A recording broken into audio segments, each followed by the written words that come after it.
I'm Tara. I'm Ryan. We love Disney movies. So we decided to watch them all, from Snow White to Frozen 2 and beyond. Each episode will watch a different Walt Disney Animated Studios film and tell you all about it.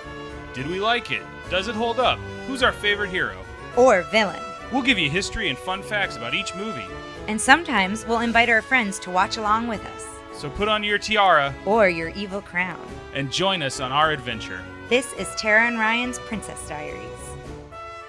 Hello listeners, we are back and today we have a very special guest. I've been super pumped to have him on. He is my childhood best friend from, I don't even know, how old were we when we met?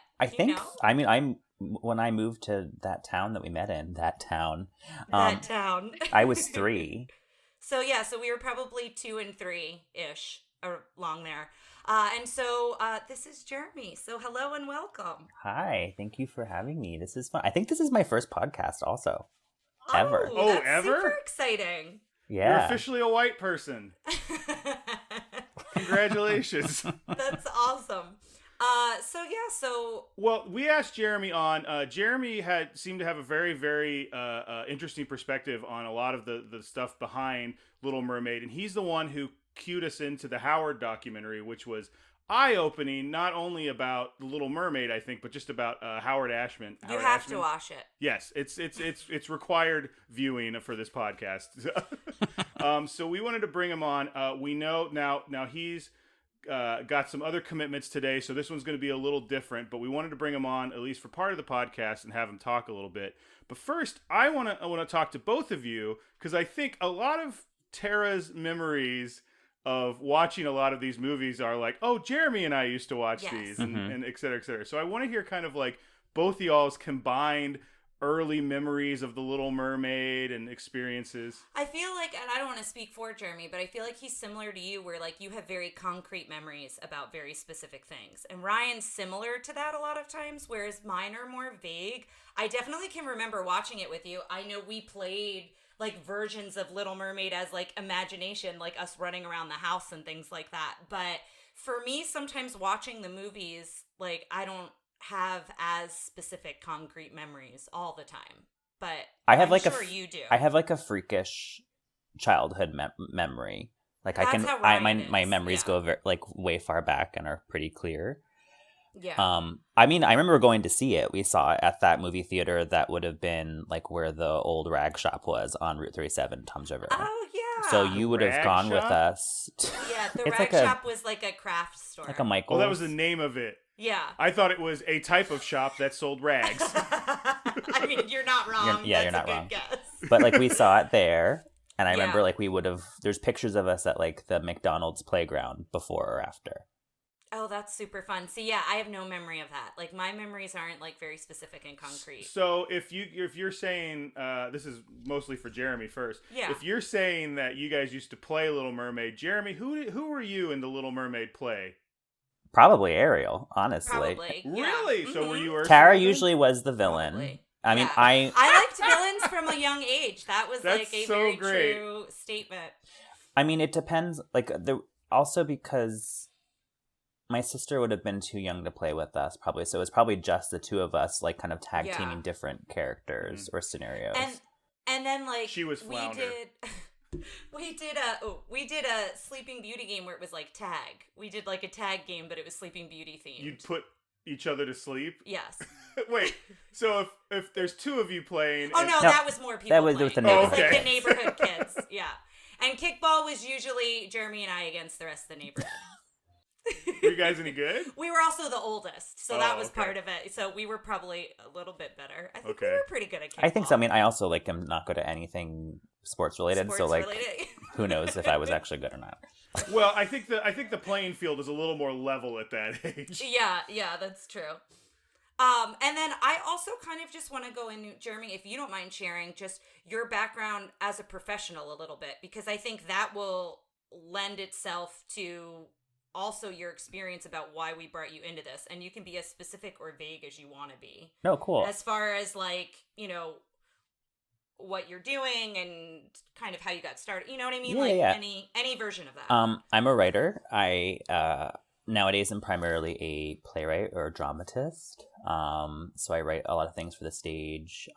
So I'm like a librettist, which means I write the script for musicals, also plays, but I also do have 3 young adult novels out, which skew towards like young queer audiences. So I kind of like run the gamut in terms of writing, but I do also, I think part of why this particular film, I was drawn to talking about this film, is that like both Howard Ashman and Hans Christian Andersen are like 2 of my personal like idols. I look up to them a lot. And like kind of always have. It's kind of become more concrete as I've gotten older and learned more about them individually. So yeah, I think I have a really specific point of view of The Little Mermaid as a piece of like nostalgia for me as a young person, and specifically a young gay person, as a film, as an adaptation, and as a piece of like culture that has a history and a future. This is the first time, by the way, audience, that Tara's seen someone, and I know it's not a big difference. Like, she's looking at Jeremy on the computer and I'm not, but my God, is it throwing me off. It is different, yeah. Usually I'm blind and Ryan like can see the guests. But so. Was Hans Christian Andersen gay? Well, like I don't think that like that word didn't exist then, and like the way Right. that we kind of the attributes that we give a gay person nowadays were probably very different back then. But yes, he had same-sex attractions. Okay.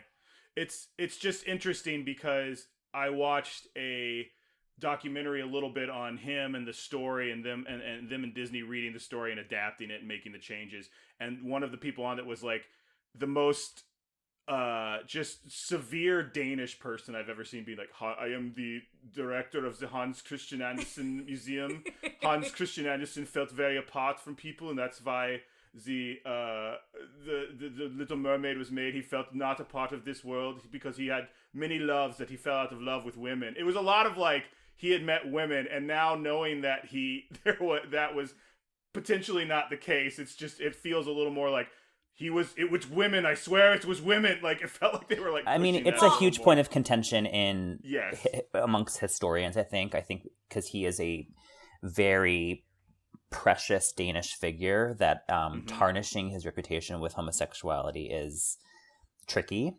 I'm saying tarnished with like air quotes. Right. And also, like, throughout history, gay people, queer people have been completely erased or straight washed. And that's something that like we are constantly pushing back against. It's like when you read the Iliad and they're like, oh no, Achilles just liked Patroclus a lot. He was just a really good friend, but he like also like wept over his body for days and like killed people in revenge against him. So it's like, no, he was a gay person. He had a relationship with him.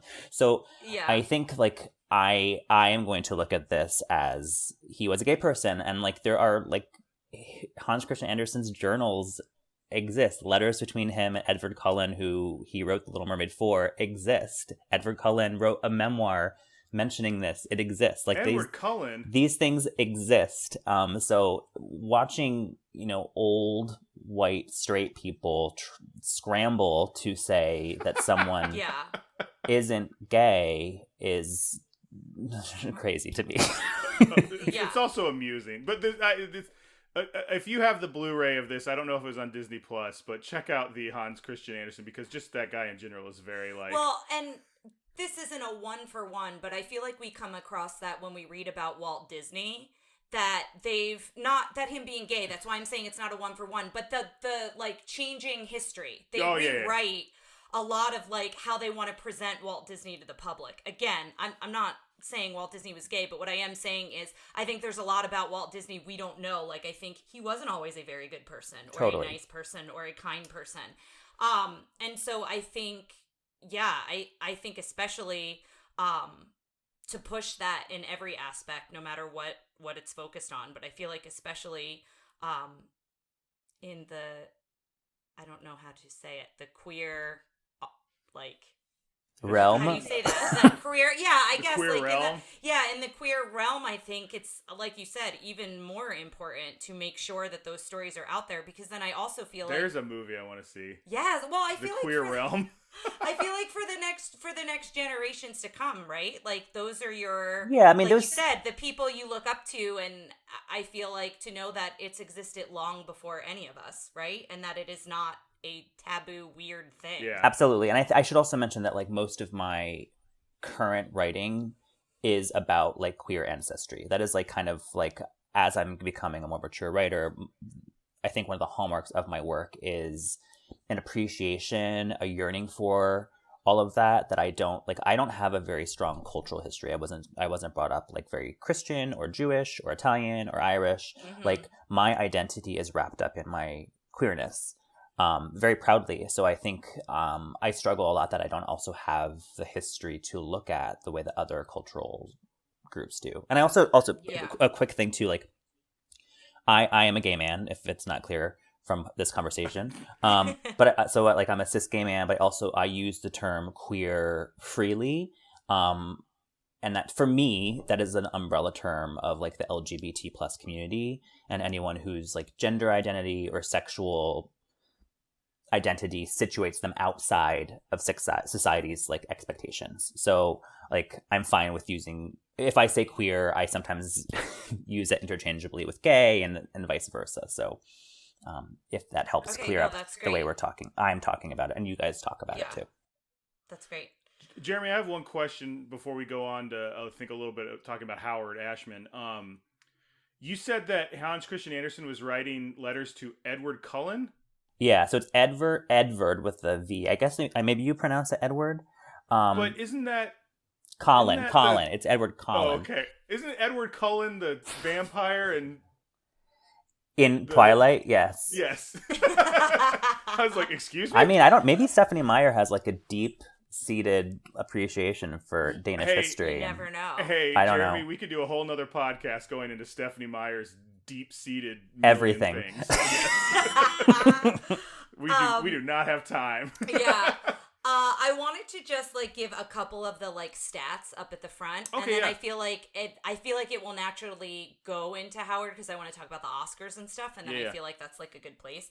Little Mermaid came out. I don't know if we've said we were talking about the Little Mermaid. It's on the. I don't know. It's on the title. Yeah, you're good. We're not talking about Pinocchio. Yes. It came out in 1989. It has a 93% on Rotten Tomatoes, which if it had any less, I would have been very upset. So I think it should have 100%. But anyway. And then the Hans Christian Andersen fairy tale, I looked it up and read that it was 1837 or thereabouts, I guess.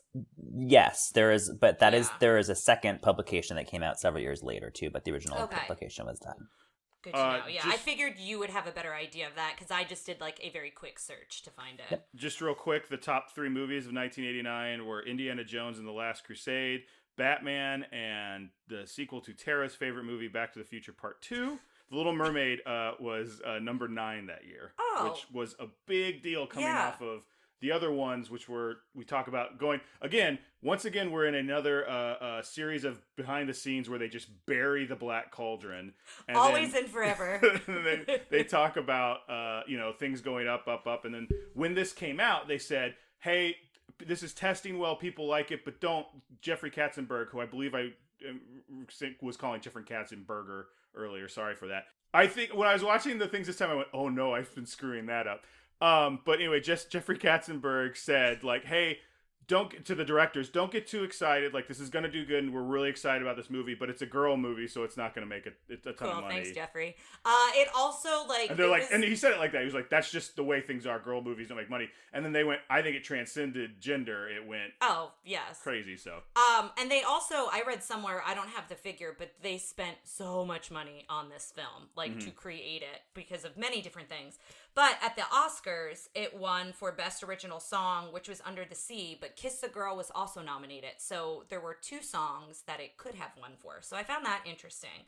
But it won for Under the Sea, and then it also won for Best Music Original Score. And then at the Golden Globes, it won those same awards, but it was also nominated in one of the Best Picture categories, which I also thought was very cool. For musical or comedy. Yeah, so I thought that was really neat. And then this kind of where I think is a good part to segue into Howard, because I don't know if it was in his acceptance speech or if it was in the actual documentary, but him saying that he wanted something to live on after me. And when he talks to Alan, so you find out in the documentary, I guess we should say here, if you want to watch the documentary, if you don't know a lot about Howard's life and you don't want it spoiled for you. I don't think people get spoiled by documentaries. I think that's a weird thing, but I don't know if people want to discover it on their own, I guess I should say. I don't like using the term spoiled for this. Howard Ashman wrote Little Shop of Horrors, which I knew this fact, like the stage production. Yeah. I knew this fact, but for some reason, like, my brain never, like, connected the two. I was like, oh yeah, this. And then now every time I hear any of the songs he does in Disney, I'm like, this feels like this. Like the one from Oliver and Company feels like on Once Upon a Time in New York City. Yeah, it feels like Skid Row, and it's just interesting to me now my brain finally went, okay, now we're going to allow you to have these connections and understand this. Yeah, well, and I guess him and Alan joked that it was Somewhere That's Green is Little Shop of Horrors, and they used to joke Part of Your World, they had like a nickname called Somewhere That's Dry, because it was like a very similar, like, is that hilarious. Same kind of Somewhere style. That's Dry. Yeah.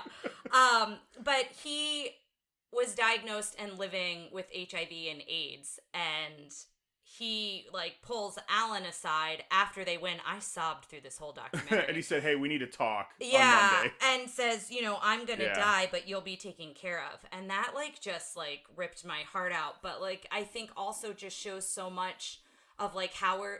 I think Howard was so like before his time. I don't know if that like really is how I want to say it, but like he was always so forward thinking and always like thinking ahead in so many different ways. And I think like that just is like another example of that. I don't know if I'm saying that right. My take from it was, I mean, I don't think and we have a actual theater person. Yes, we are obviously going to have your take from it. But I, as a non, like, like I tend to be like musical theater. I just shut off for some of it. Yeah. But like, I really enjoy his Little Shop is one of my favorite plays. Little Shop is my favorite musical, period. Yes, it's the only thing I quit jazz band to be in Little Shop. Yeah.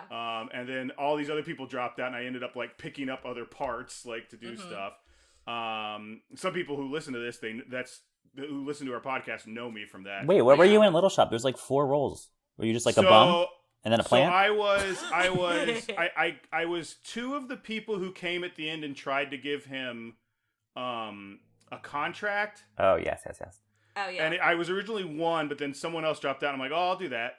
And then I came in they go, what role do you want to play? I'm like, well, I want to play the Bill Murray role from the movie. And they're like, well, that's not in the play. And I'm like, but Jeremy, I go, well, says you. And me and the dentist who became really good friends wrote this whole scene and went and said, can we do it? And they went, all right. And so we added the dentist scene, so I got to play Bill Murray. That is 100% illegal, but it is in the past. As a member of the Dramatists Guild, I have to say that.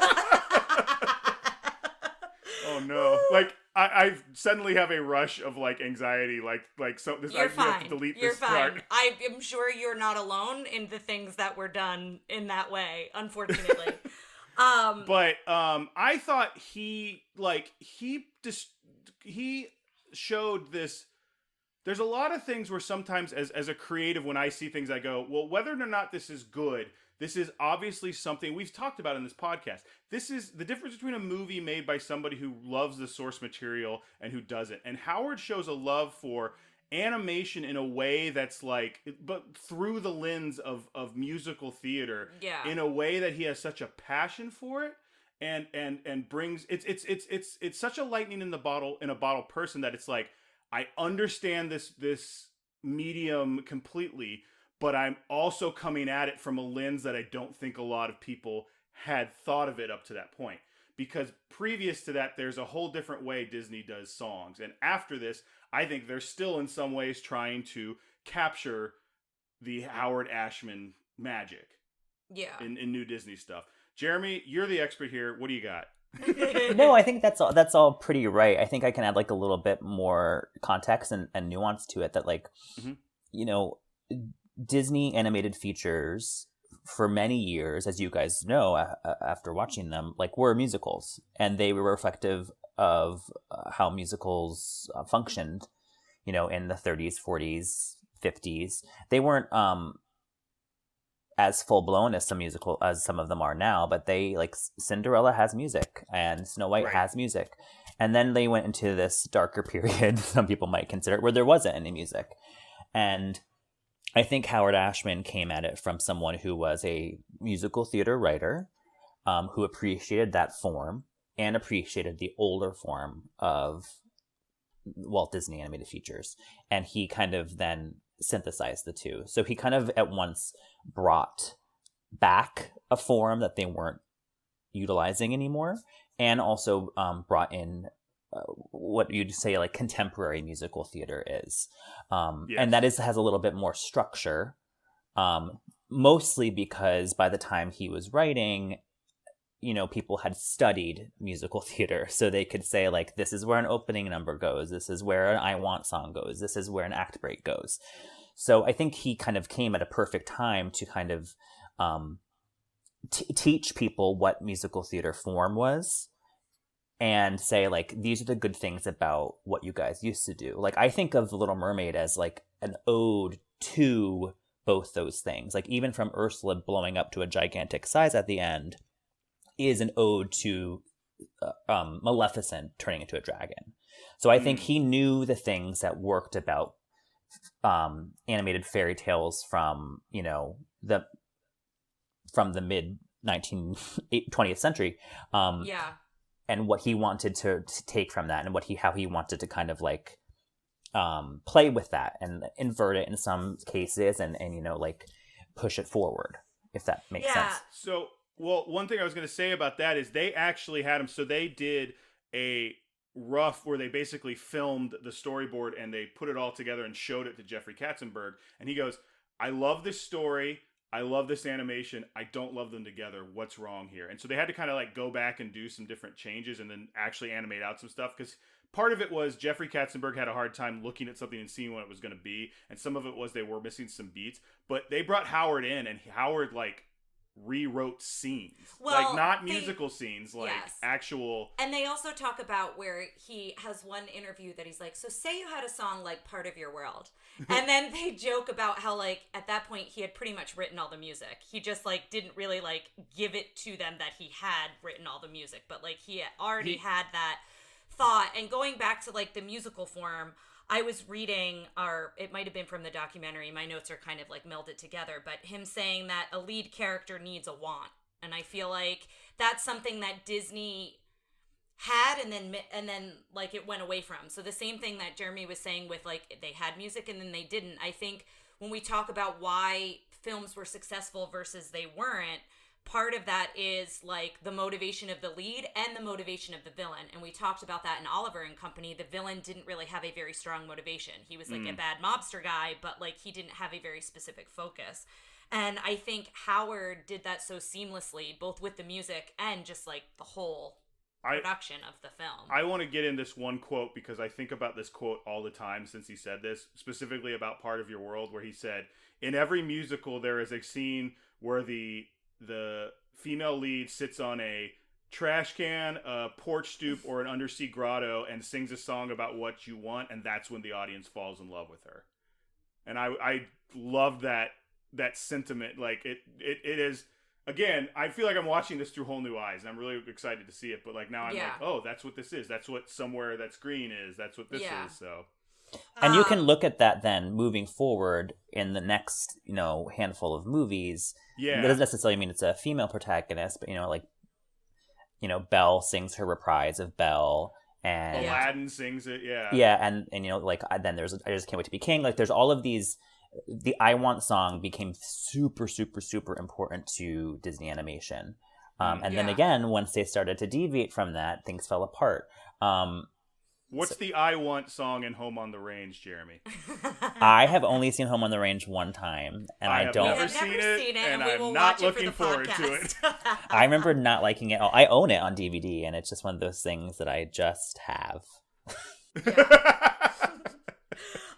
The other thing I want to talk about here with Howard, he talked about how much fun it was to write for Ursula. I have a whole page of Ursula stuff. We're obviously going to get to some of it, but we'll get to this movie eventually. Yeah, but talking about how sophisticated she was, but he did all the demos for all the songs, and I was curious on your point of view with this, Jeremy, because I was so fascinated to watch him and his inflections and the way he would change from one character to another, and how the performers who had those roles picked up stuff from him. Like Pat Carroll admits, "Oh, I picked up how Howard carried himself, how he moved his shoulders. Like, I did that when I was singing it." She asked him to sing it, and he put on a cloak. Yes. And he did the whole song. Yeah, and, like, there's several ad-libs that she took from Howard that he did when he, like, performed it for her. In It is Howard.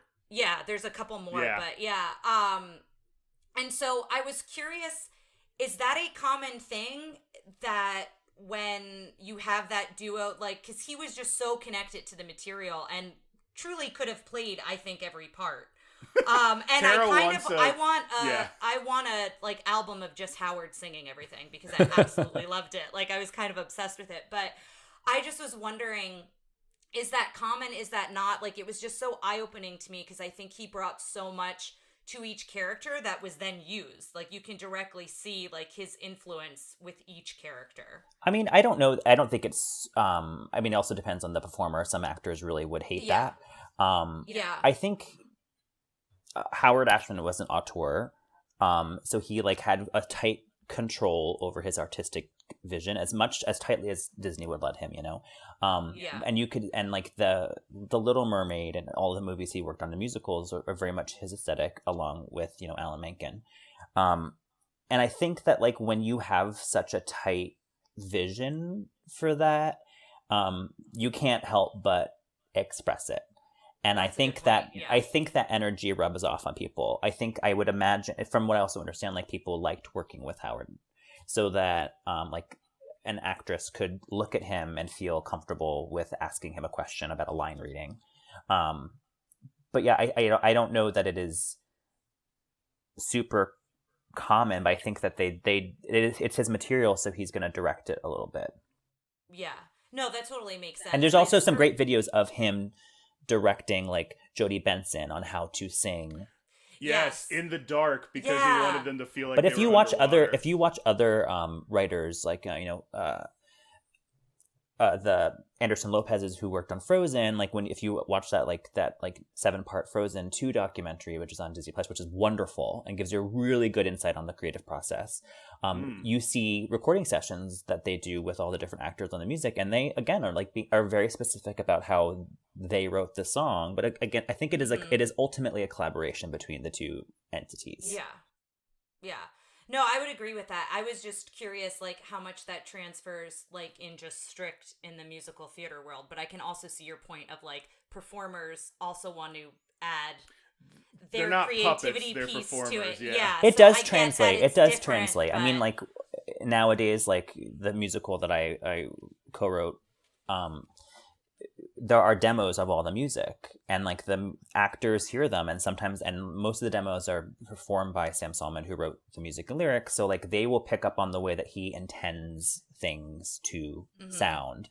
And then sometimes they do something completely different. Sometimes you love it, and sometimes you hate it. Again, it's like, this is why musical theater and animation has a kind of a long development process, because there's so much collaboration, so much revision. It's very, very finely tuned. So, you never know what's going to come out on the other side.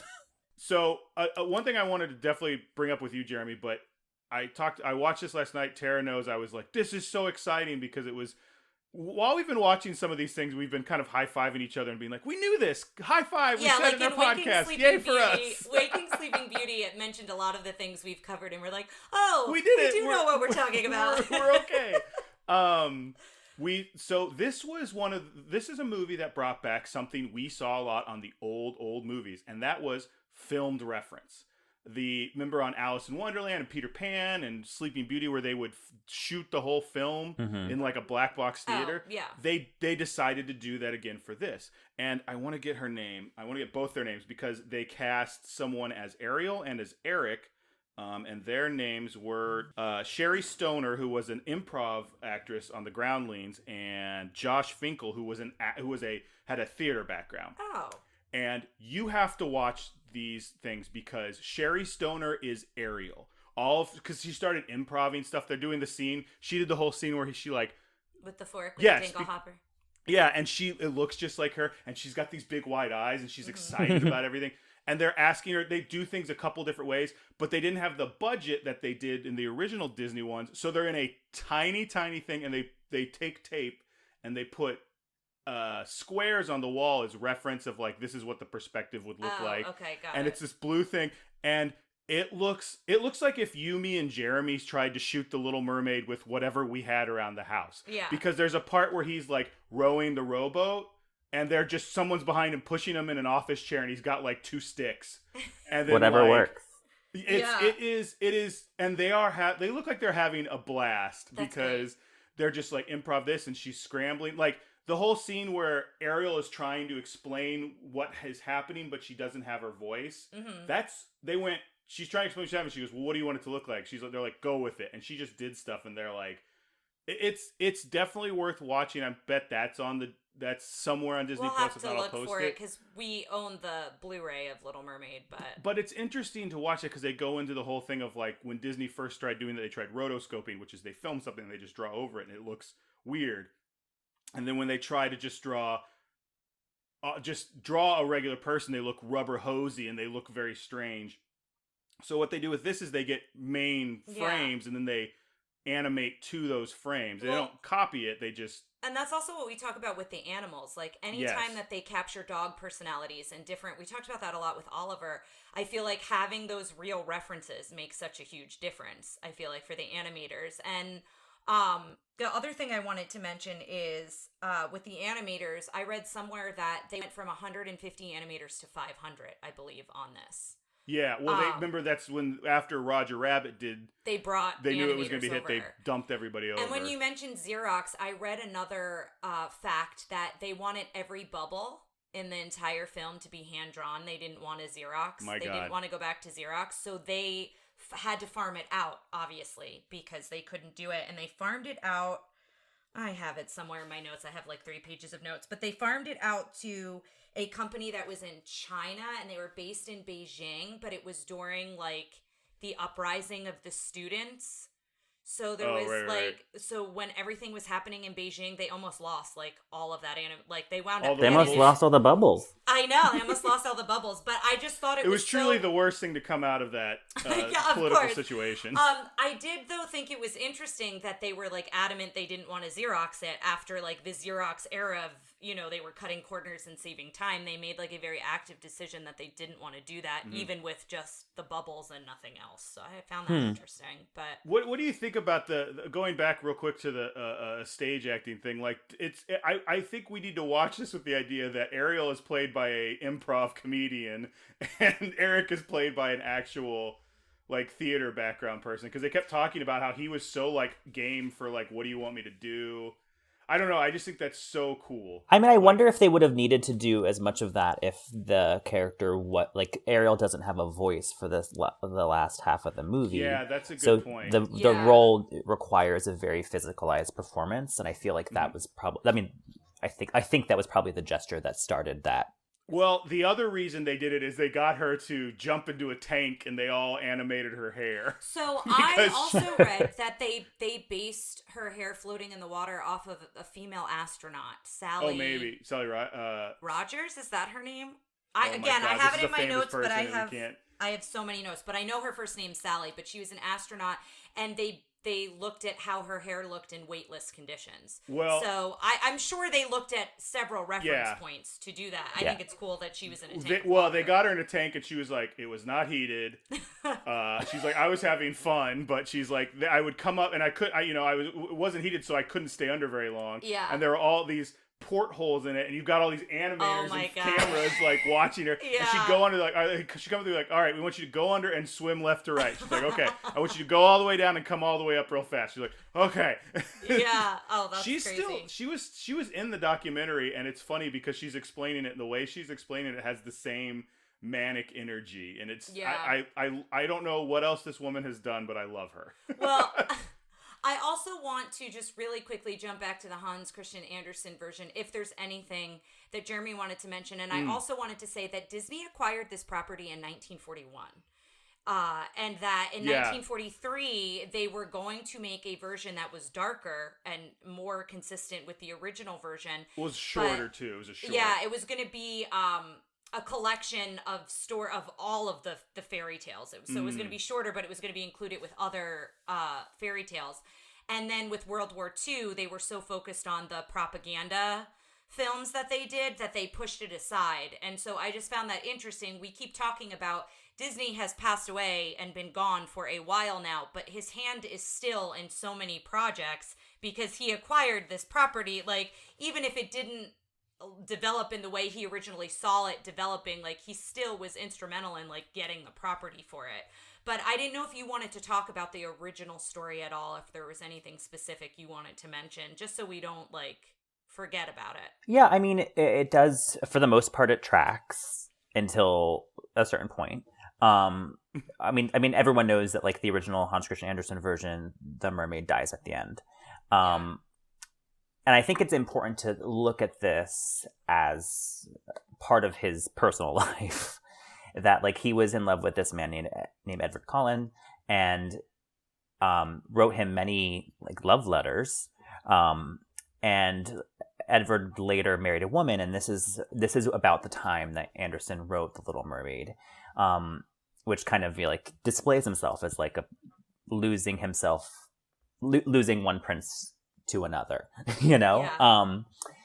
And, you know, in the original story, that's what happens. The prince falls in love with another princess, and the mermaid, as part of her deal with the sea witch, if this happens, she is to turn into sea foam, which is the equivalent of dying. And what is very sad about that, besides death, is that in Andersen's mythology for mermaids, is that mermaids don't have souls. So she completely ceases to exist after this. So risking her immortality, if you will, on this human princess has like even higher stakes than even the Disney version has. The very harsh Danish museum curator seemed to imply that she gained her soul at the end. Well, there is a second version that was published in which a coda is added that basically says, like, if all you little girls and boys are good, the mermaid will get a soul and go to heaven. I feel like that's kind of like a page from the Grimm. Like, yeah. If you, But I think it it's also interesting. Sounds very like it's up to you. If it you're is. not good, this other person will not get a soul. It's like, But it very much aligns. It very much aligns though with like Andersen's own personal turmoil, because of all of his issues with homosexuality wrapped in his Christianity. There are instances of in his journals, every time he had a let's say an impure thought, he would draw a crucifix, like a cross, in his journal. So there's pages where there's just like a lot of crosses. It's like super depressing, but it's like if he saw himself as the mermaid, as someone who kind of was like risking his soul to be with another man. I find it fascinating and very much a testament to like what it was like to be a person with same-sex desire in the late 19th century. I have a question about, because there's the whole issue that when she's walking on land, it feels as if she's stepping on knives. That's a big part of it, right? Is that this is a white straight guy like trying to make a point? Is that like it's painful to pretend you're something you're not, or like is there something there, or does that? I think you can read it that way. and similarly, she also her tongue is physically cut out of her mouth in this story. So I think there's a lot of stuff to unpack there about like what that means, how that translates to Andersen's own life, and like what it meant to pass and what it meant to not live authentically. And I think that like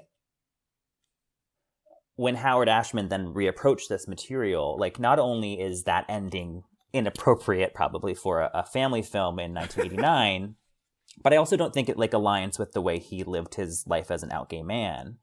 So like seeing the mermaid succeed at her goal, I think is trying to then like align with what it meant to be the potential of being a gay man in the 80s and 90s. Despite all this horrible stuff with AIDS crisis happening. I mean, at the end, like, King Triton throws a literal rainbow over them. He blesses them. So, like, I don't want to...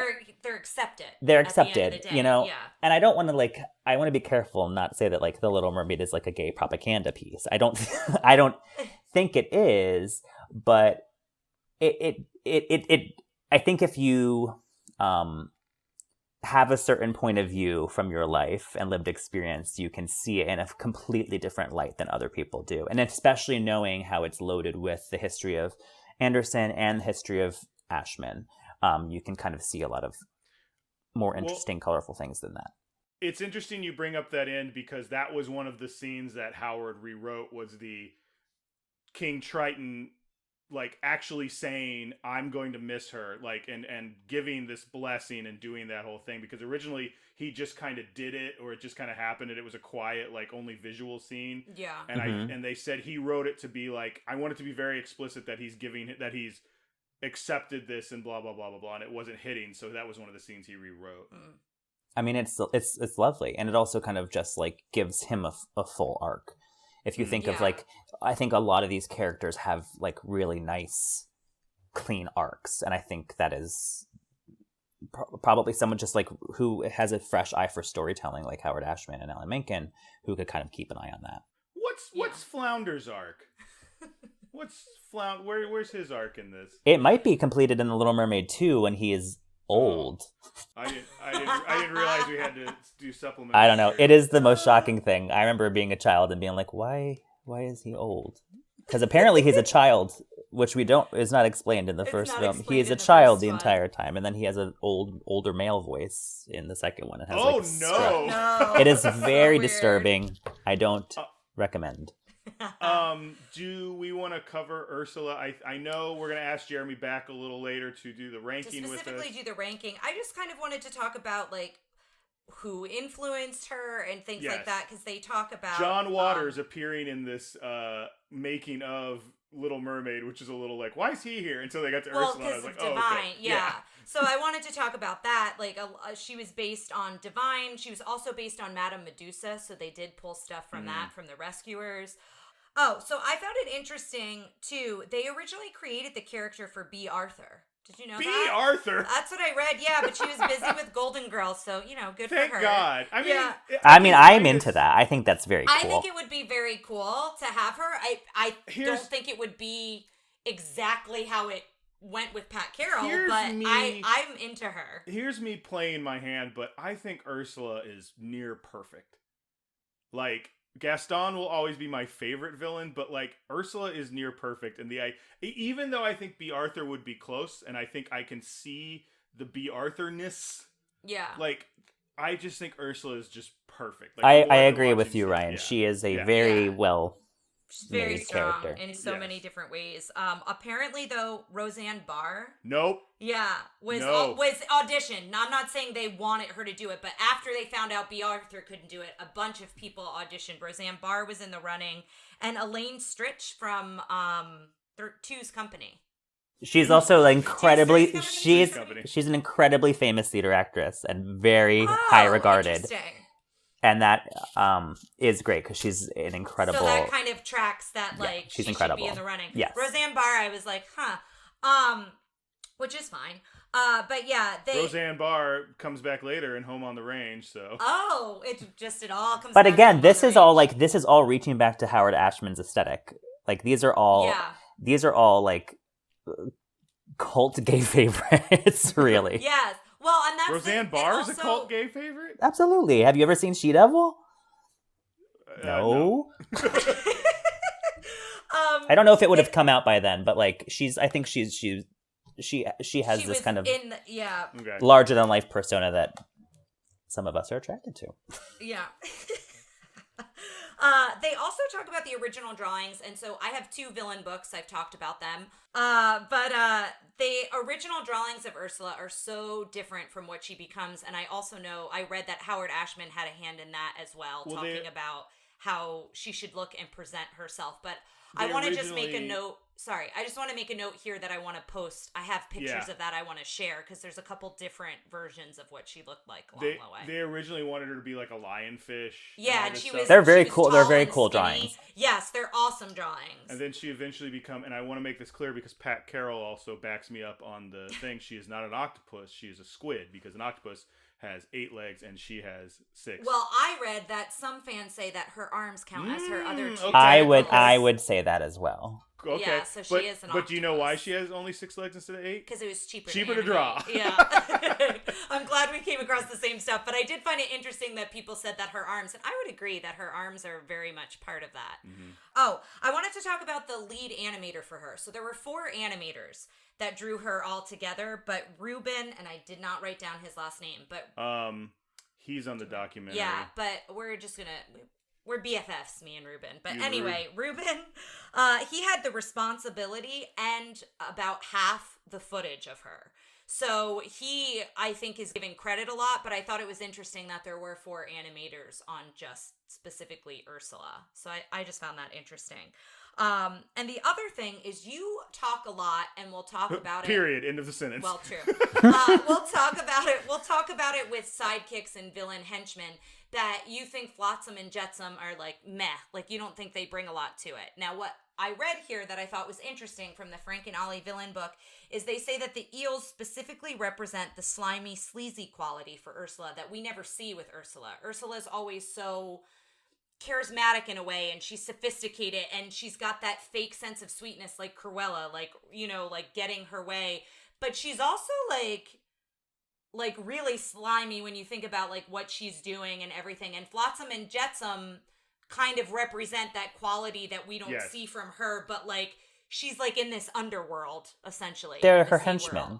Yeah. But okay, so a couple things. Number one, this movie, just so we know, is when I came up with the what's the princess, what's the prince, this is the gold standard. It has sidekicks, it has henchmen, I think of. It has a princess, it has a prince, it has a villain. Yeah. Like this is what I think of like what are the elements of the Little Mermaid that then went into the standard questions we have for this. Mm-hmm.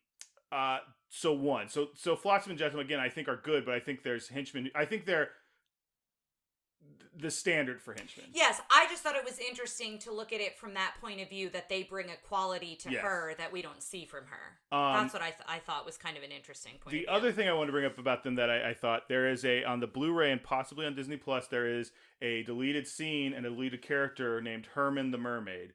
Okay. And Herman the Mermaid is them at the beginning showing he goes back to Ursula.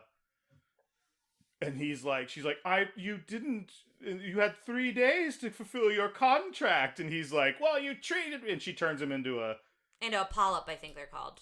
Are they called a polyp? That's what I read. I read somewhere that they were referred to as polyps. Yeah. Those are the poor, unfortunate souls in my head. But yeah, so it's like, but he's this like bespeckled, merman with like spiky hair. Oh, interesting. And it's funny because the 2 directors come on and they're both old guys with glasses, and Herman looks just like him. They're like, we miss Herman, but we understand why he had to go. Well, because now it's wrapped up into Poor Unfortunate Souls, which is some economic storytelling. Exactly. There you go. And then just 1 or 2 facts about Ariel. I know I really could go on for days. I know we've been talking a while, and we want to be respectful of your time. They deliberately... You, Jeremy, and also the people who are then going to have to sit through... Yes, the second half of this podcast. But they deliberately made her a redhead to distinguish her from Splash. So that was like an active choice that they made. Because Katzenberg came in and goes, well, mermaids are blonde. And we all know mermaids are blonde. And the leads went, do we know that? Like, what do you mean? Yeah. And they said it's much easier to draw like red, red and green, like are a good They're complementary colors. They're complementary colors. And then when she goes into dark places, it's easier to like darken red and still have it like very vibrant, whereas dark yellow. Well, and all the sisters, each tail is a different color of the rainbow. I read that. I will give either of you $25 if you can name every sister right now. I feel like Jeremy might be able to. I would have to like sing it, and I know I would sing them. I would say it wrong. Okay. So because I was like in my head, I was you're not gonna be on. So because I feel like one's like I know like Athena. I don't know what the name is. Yeah. So like I just know like the syllables. I almost said $100, but then I like when I went, oh, Jeremy might actually know this, and I backed up. Yeah. The other thing is all their names, they end with the first letter they start with, except for Ariel. So I mean, they're all A names, right? Or are they not all A names? I don't remember. I think they are all A names. Yeah. So they end and start with the letter A. So I found that kind of interesting too. They also said that her body type and personality was based on Alyssa Milano, which is Samantha from Who's the Boss. Huh. You can totally see it. Yeah. And then the other thing, I feel like there's one more thing, but it's fine. We can cut it out because I don't know where it is. But yeah, there's a million facts about this film. So this is similar to Roger Rabbit, where I feel like we've kind of shared what was interesting to us, but like if you love this film, like go do some more research on it. Like it's so fascinating. Everything that both Ryan and I read and watched, and I just think, as Jeremy mentioned, like watching it from a different lens and a different perspective and viewing it in a different way. I know the two of us are going to view it very differently than I think we would have before this conversation and before we did our research. And I think that that's a real testament to this film too, that you're able to get so much out of it each time you view it, if that makes sense. I think that's like important to think about, like with any media that you like, and to remind people to like be curious about things. That like if you like The Little Mermaid, why don't you look up other things that Howard Ashman and Alan Menken created together or separately, and kind of just like start to widen like what your tastes are and just expose yourself to new things. So like if you haven't seen or heard Little Shop of Horrors, like stop everything and go do that. Yes. You will love it. You know, and then like also look at Alan Menken's collaborations with other lyricists, which will happen later on in the Renaissance. So I think like just use this as a launching pad, or learn about Hans Christian Andersen and the other adaptations of his work and what were good and what were bad. I just think like the more curious you can be about the things you love, the more you'll have in your brain. And I do want to recommend also, like when I was, what kind of really got me interested in this, besides like having a long-standing interest in Little Mermaid that I think was subconsciously attributed to my identity. When I was in college, I took a queer cinema class, and my final paper was like looking at Disney films through a queer lens. And my like primary book that I was really into was called, it was by Sean P. Griffin, and it's called Tinkerbells and Fairy Queens, the Walt Disney Company from the Inside Out. And that's Tinkerbells, Belles. So it's like working on a lot of levels there. But it kind of goes through the history of the Disney Company of queer-coded characters. You can look at like, you know, Captain Hook and Shere Khan and the Mad Hatter and all these characters throughout their history that were for most of their history villains.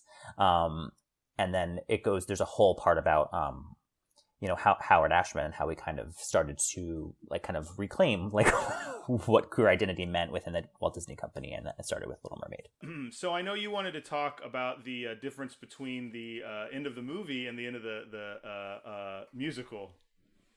Yeah, I think because, you know, Disney sometimes will like correct itself in their live action film adaptations, and then their stage musical adaptations of their animated properties. They'll sometimes like fix things that might be a little messy or unclear, or expand some storylines. And I think it's really interesting about Little Mermaid is that it expands Ursula's backstory and Triton's backstory, their brother and sister explicitly in this. And depending on the version you saw, because there are three different versions of the musical, like Ursula basically killed all of their brothers and sisters. Oh my gosh! So she's rightfully banished. She's a full-on murderer, and I think it's like Poseidon gave King Triton the Triton and gave Ursula the Nautilus shell, which is the shell she keeps on her neck, which is absolutely gigantic and musical for, I don't know, visual purposes. For the back row. But they don't, the musical doesn't have Vanessa as a character. The whole like second half of the musical is like Who's Eric. Vanessa? Vanessa's who Ursula turns into brown hair. Do they call her Vanessa, or is that in the movie? I'm pretty sure they refer to her as Vanessa. I mean, I know her name is Vanessa. Yeah. Oh, I just don't remember the name It is Vanessa. suspect though, because Vanessa's like such a 90s name. Yeah, sorry we were both sassy to you, but I was like, I knew exactly who Vanessa was when he said Vanessa, but I watched like, Ryan's face. Vanessa? And I was like, we need to explain that. I actually don't know if her name is ever. It might be actually the priest that like old priest might say it, like when they're doing the vows. Oh, when they're marrying each other. But anyway, Eric is looking for the voice that that saved him in the first half of the musical. So they have a contest where different princesses from around the world it's like Cinderella with trying on the shoes. Yeah, sing to like place it. And obviously Ariel can't sing yet. She ends up like dancing, and he realizes he's in love with her, blah blah blah. But so also Ursula doesn't grow up to be gigantic because that's very expensive to do on stage, and basically involves the destruction of the Nautilus shell. So where there are some opinions about who has agency at the end of the film, as in like Eric is the one who ultimately kills Ursula, where the whole movie has been like wrapped up between this battle between Ariel and Ursula. Like rightfully, Ariel should be the one who ends Ursula. Yeah. But I think the musical tries to course correct that and say like, Ariel, she breaks the Nautilus shell and therefore kills Ursula. And she breaks it because Ursula admits that she's the one who killed Ariel's mother. Oh, not humans, as she's been raised to believe. Whoa. Wait, so why was Triton telling her that it was humans, or was that just a misconception? He believed that it was humans. I guess there was he didn't know. Okay. I mean, it is literally 3 lines in a very short scene, but I thought it's very interesting the way they tried to course correct that, and therefore I'm interested to see like then how the live action adaptation is going to handle all of the things that people have questions about. Yeah, well, and I don't know if you've listened to our Cinderella that's come out. Yes, it has. The Cinderella live action, but we like loved it and felt that it expanded on the story, similar to what you're saying that the musical does, and that is what I think defines like what a strong and like good Disney live action is from one that like is not so great in some ways, because I feel like if you can expand on that original story and like you said course correct where it's appropriate and give us the core of the story and the feeling of the story but change it in a way I think is what makes it interesting. Yeah, Cinderella's a great example. It's a beautiful movie. Yeah, we loved it. Jeremy, thanks again for taking the time. I know you got places to be, but we will hook back up for the villains ranking, and just thanks so much for being here. I'm eager to hear what you think of Little Mermaid after watching it. Listeners, it's been a while, but it is time to take the Little Mermaid out of the clamshell, hey!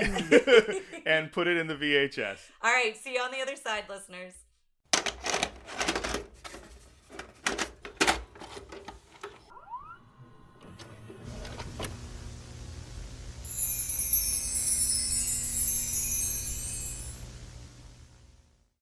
Listeners, we are back, and I'm taking a serious tone because I loved this movie as a child.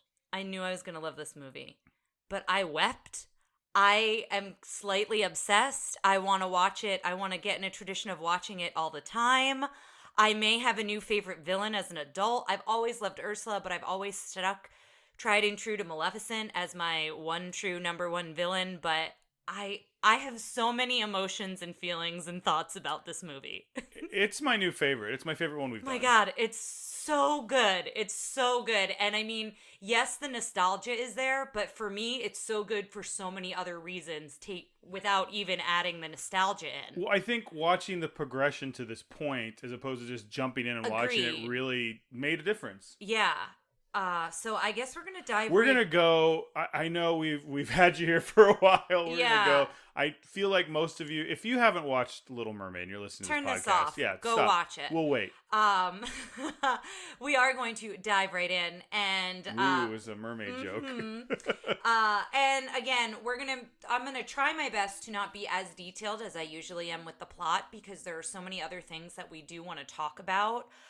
When it comes to facts or different things that we really noticed. So we're going to try to plug those in as well as we're talking about the plot. And so it opens with the shipmates singing, and we're introduced to Eric, Grimsby, and Eric's dog Max. And I wanted to mention that Grimsby is also the voice of Roger from 101 Dalmatians, and I believe he does a voice in the Jungle Book. I just don't remember which one. He's a wolf in the Jungle Book. Okay. His He name... might be the father then. He must be the father wolf. In the Jungle Book. I can't. Yes, it's the only wolf. Been right. Yes, and been right. This was his last role. I've been wrong, but I've been right. Stupid. I believe he passes away. I think I read 4 months after The Little Mermaid comes out. When he was cast as Grimsby, supposedly he had to tell the people, the powers that be, that he was those other voices. They were not aware that he was those voices, which I think is a little embarrassing.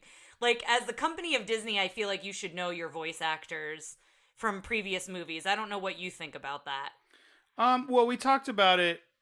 I don't think this will come out before Christopher Robin, but that happens in Christopher Robin where they're interviewing Brad Garrett to be the voice of Eeyore, and he's like, I am the voice of Eeyore. And they're like, yeah, that's what we thought too, and that's why he brought it in. He's like, no, literally, I've done the voice of Eeyore before. Yeah, and I mean, I get it. Like, there's a lot going on, but I think if you're going to audition someone for a role, you should kind of see, hey, do they have other animation credits or whatever? But I just found that interesting.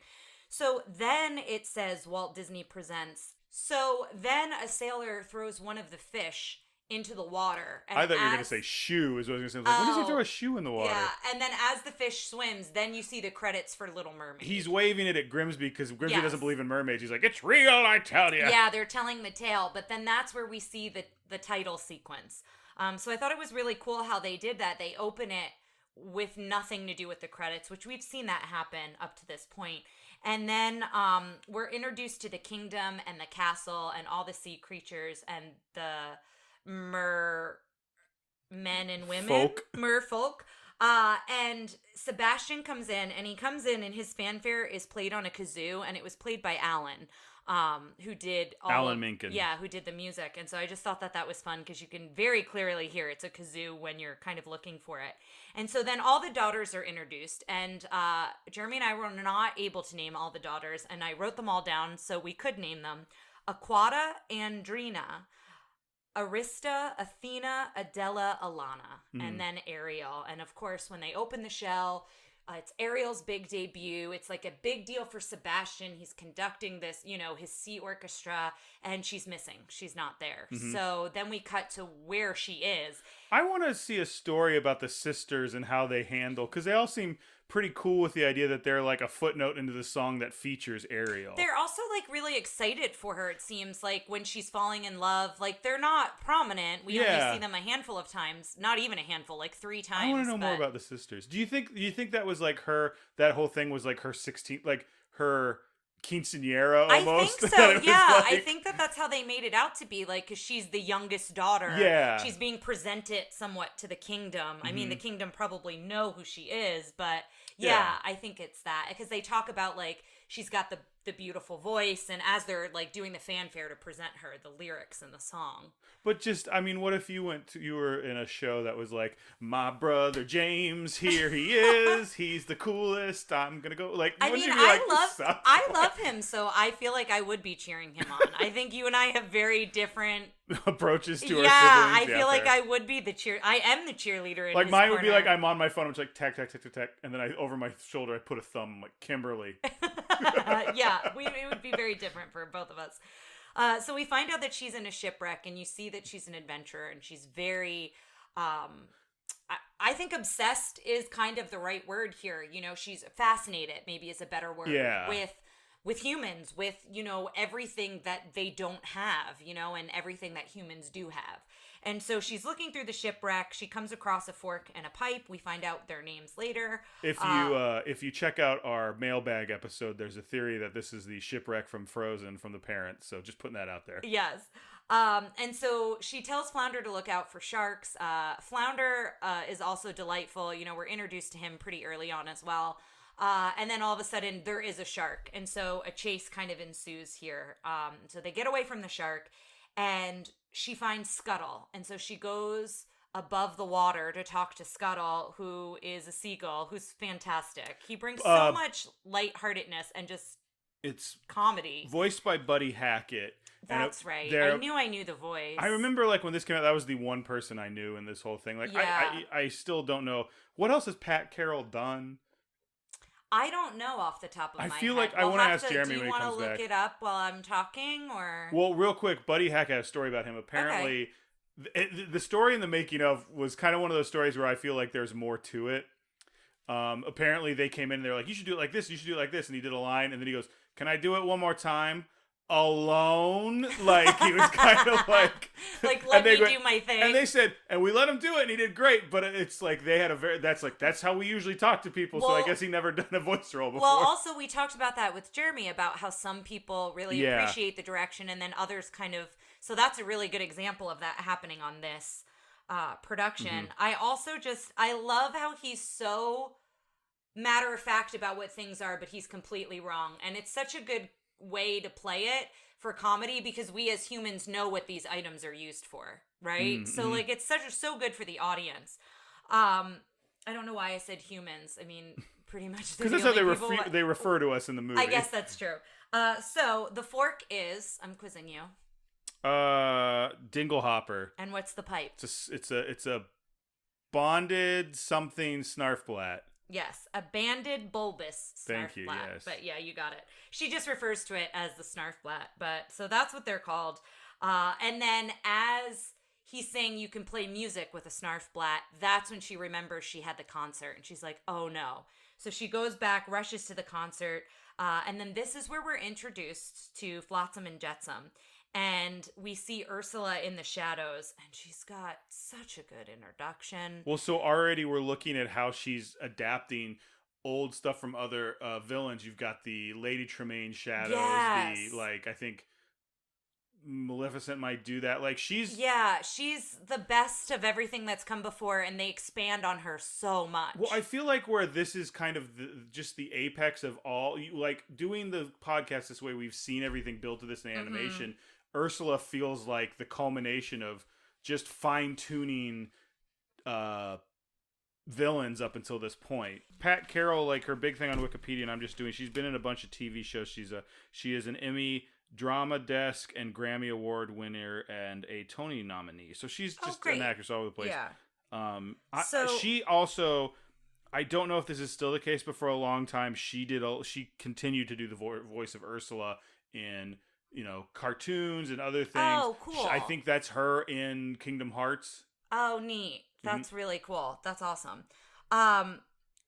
So I want to talk about how we leave Ursula, and then I want to talk about her movement a little bit here.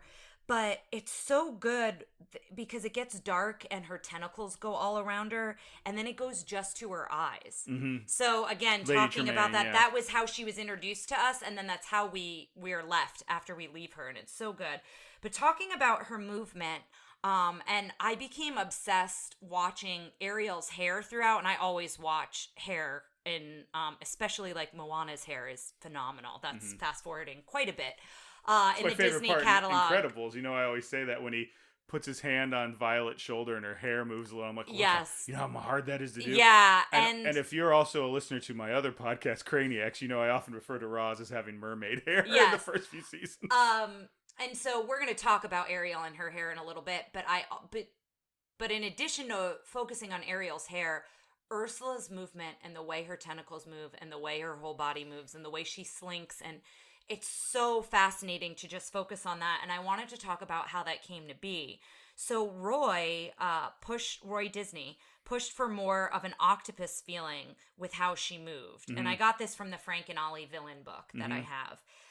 he had directed several nature films, and one of them was about mysteries of the deep. Yeah. And so he suggested to Ruben, who was the head animator for Ursula. We talked about him a little bit earlier, and I've got his last name here. Aquino, Aquino. I think it's Does that sound Aquino? Okay. I always mispronounce names. Well, this is, like I said, he's actually in the thing on here that I was telling you about that was kind of about studio culture at Disney. Oh, okay. He's still there. Now, they didn't say he animated Ursula, but yeah, he's still in there. So he suggested to Ruben to study how an octopus moves, because he said the muscles aren't where you think they are. And he used a lot of Pat Carroll's realistic actions into that. And we've talked about that as well. But I just wanted to mention that because I think that comes through in the film, and they did a really good job with that. Oh, yeah, so the other things we're talking about the hair in the octopus tentacles is we have found out, ladies and gentlemen, there is an industry term for our cape drama. Yes. When we talk about the evil queen coming down the stairs and hitting that turn and the cape going behind, floats, or and she when floats down the stairs. Maleficent goes, "Listen, fools," and her hair kind of goes up and goes down. That is called overlap. Thank you. I was like, I wrote it down. It's called yeah. overlap. And when they talked about it in the documentary, they went to every single thing. We always go, look at that cape drama. Yeah. So there we go, the overlap. We're going to continue calling it cape drama because I like it a little better, but there is an industry term. Yes, and her hair definitely fits into that category. Her hair, yeah, all the way that it was like she moved, and then you watch her hair slowly like hit those points behind her. So good. So after we leave Ursula, it cuts to Triton and Sebastian. And Sebastian, of course, is being so dramatic. I am obsessed with Sebastian. He's so good. And he's being so dramatic here, saying, like, if this was my big shot and she ruined everything for me and all these things. And this is also where Triton tells her, you're forbidden. You can't go up to the surface, because I believe it's Flounder who says we talked to Scuttle, and so he realizes that she went up to the surface. Seagull. And tries to really, really impress on her. I don't know if impress is the right word, but he tries to really let her know, like, this is a more dangerous thing. Like, you're just kind of popping up there. Like, it's very dangerous. Like, you don't realize the danger that comes from this. And he calls humans fish eaters, which we are. I just remembered another role you'll remember Kenneth Mars, who did the voice of Triton from. The guy in Young Frankenstein who's like, he can't move his hand. Yeah. So, yes, he was also in the producers as the writer of the play. But anyway. So this is when Sebastian starts talking about how he would raise her. He'd kind of be very strict with her, and he wouldn't let her out of his sight and all of these things. And then Triton gets like this kind of bit of a smirk on his face, and he's like, well, then why don't you watch her? And then, it cuts to Ariel in her grotto. And so this is where part of your world comes in. And we didn't mention this at the beginning. So before we go into this scene, I do want to talk about the fact that they did a testing audience with kids, with younger, not young children, but like, I think teenagers. And the first thing we saw, and I think in Waking Sleeping Beauty, they talked that the kids were antsy. They go into it a little bit more here. Apparently some kids spilled popcorn and it like annoyed all the other kids at the time. And they were also sitting right in front of Jeffrey Katzenberg. So that was why his focus was like, kids were sitting squirming during the whole thing. Katzenberg came back and wanted to cut it, and it became a pretty heated battle with Howard, and I think some others too. But Howard, the directors, like there were other people who. It wasn't just Howard, but when I believe you watch the Howard documentary, they say how Howard basically says, "Over my dead body, like you will not cut this." But it seems like there were more people in Howard's corner to be like, "No, this is very important." And watching it, trying to picture that cut out, it's such an important part of the film. As we mentioned at the beginning, not only do you connect with Ariel, but you find out so much more. Like, one song gives you so much information. And it also, I think, gives Sebastian information. His arc doesn't turn yet here, but Sebastian is starting to understand what Ariel's been going through. So I think it's so important for many different reasons. It was funny in the documentary because they would cut to people and be like, oh yeah, part of your world, and like they're kind of building up to the story, and then they cut to Jeffrey Katzenberg. He's like, I don't want to talk about this. Like, he's clearly embarrassed that he ever wanted to cut it.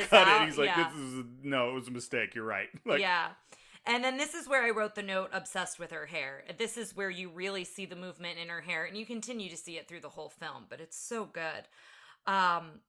Sebastian, of course, freaks out, if Triton knew about this place, because it's clear she's been collecting for a long time. This grotto is filled with different items from humans, from shipwrecks, from, whatever she's come across on the seafloor. So, there's a dark version of this movie where it's Ariel's causing shipwrecks, because that's what mermaids did.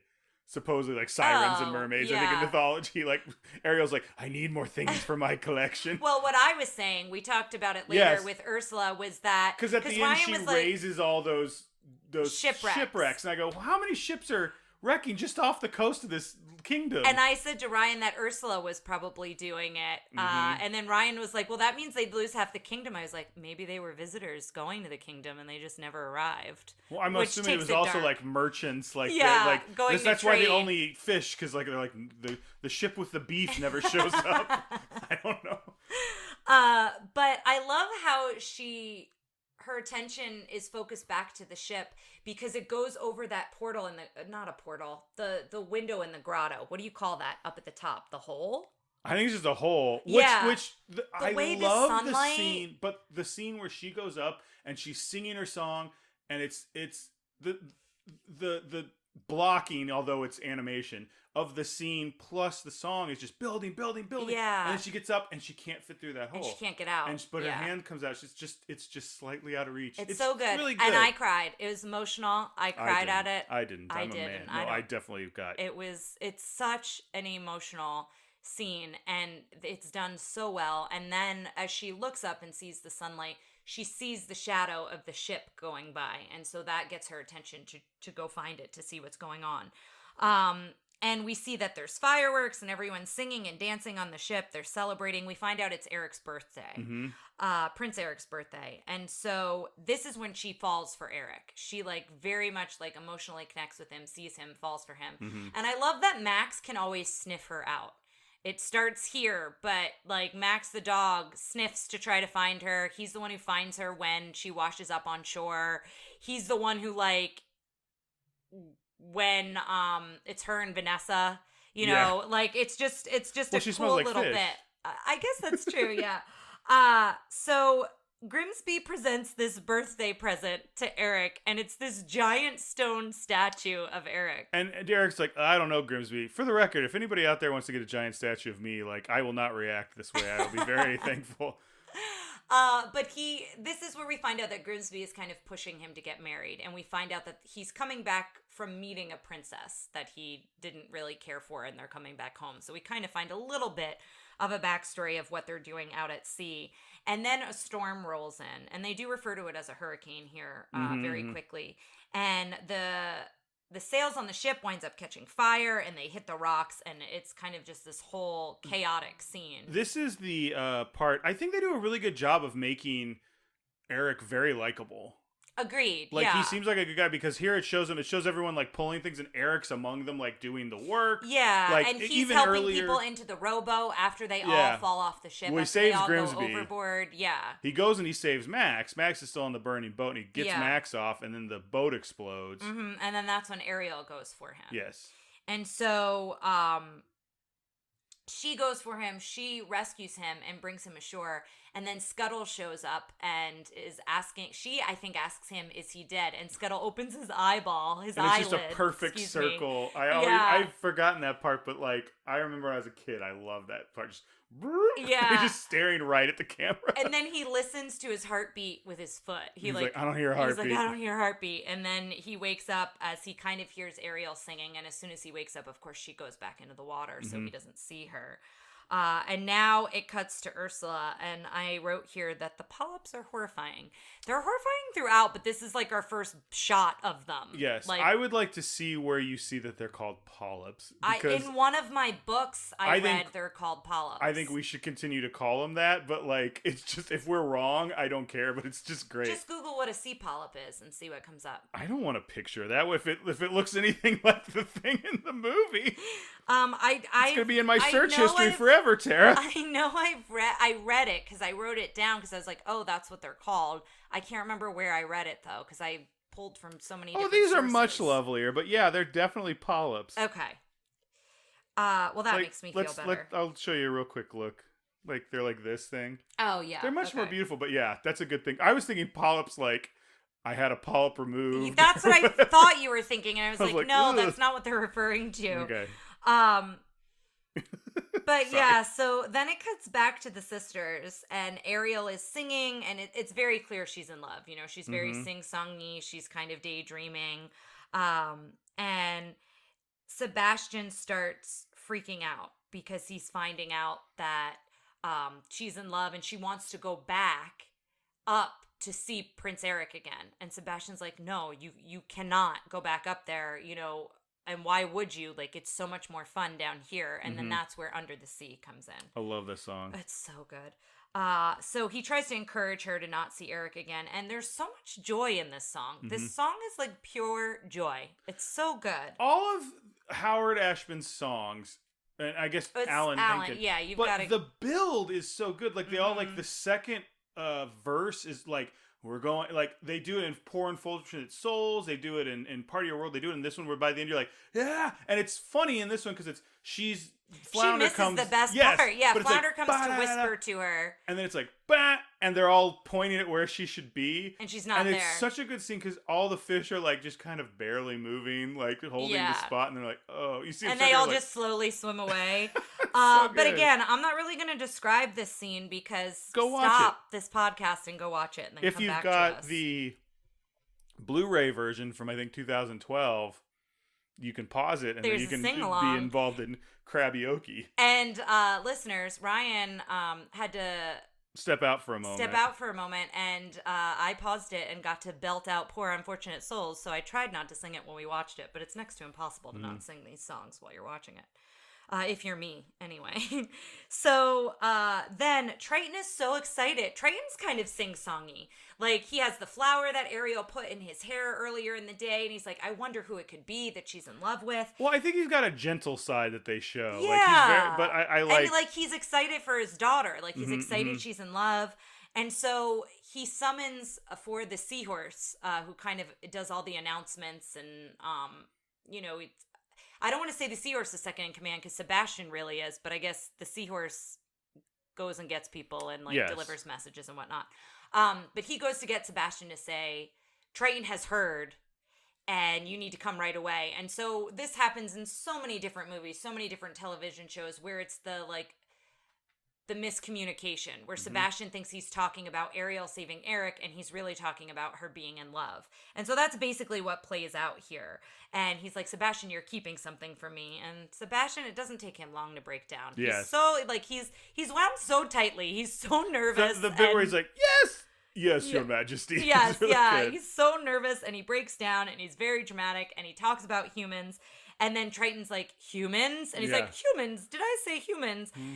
So that all happens. And then we cut to the grotto, and Flounder surprises Ariel, and the statue that sunk with the ship is now in the grotto. And Ryan made a very good point. How did tiny little Flounder move that thing, period? I'm assuming he got other fish and other creatures to help him move it. I don't think he moved it to on open his the own. door. It wouldn't even fit in the door. It wouldn't fit anywhere. Like, I guess they could have gone taking up it apart to the and top. They could have gone up to the top and dropped it down. She couldn't reach through the thing in the song, Tara. How could that statue get through that thing? I don't know. I'm just trying to figure it out.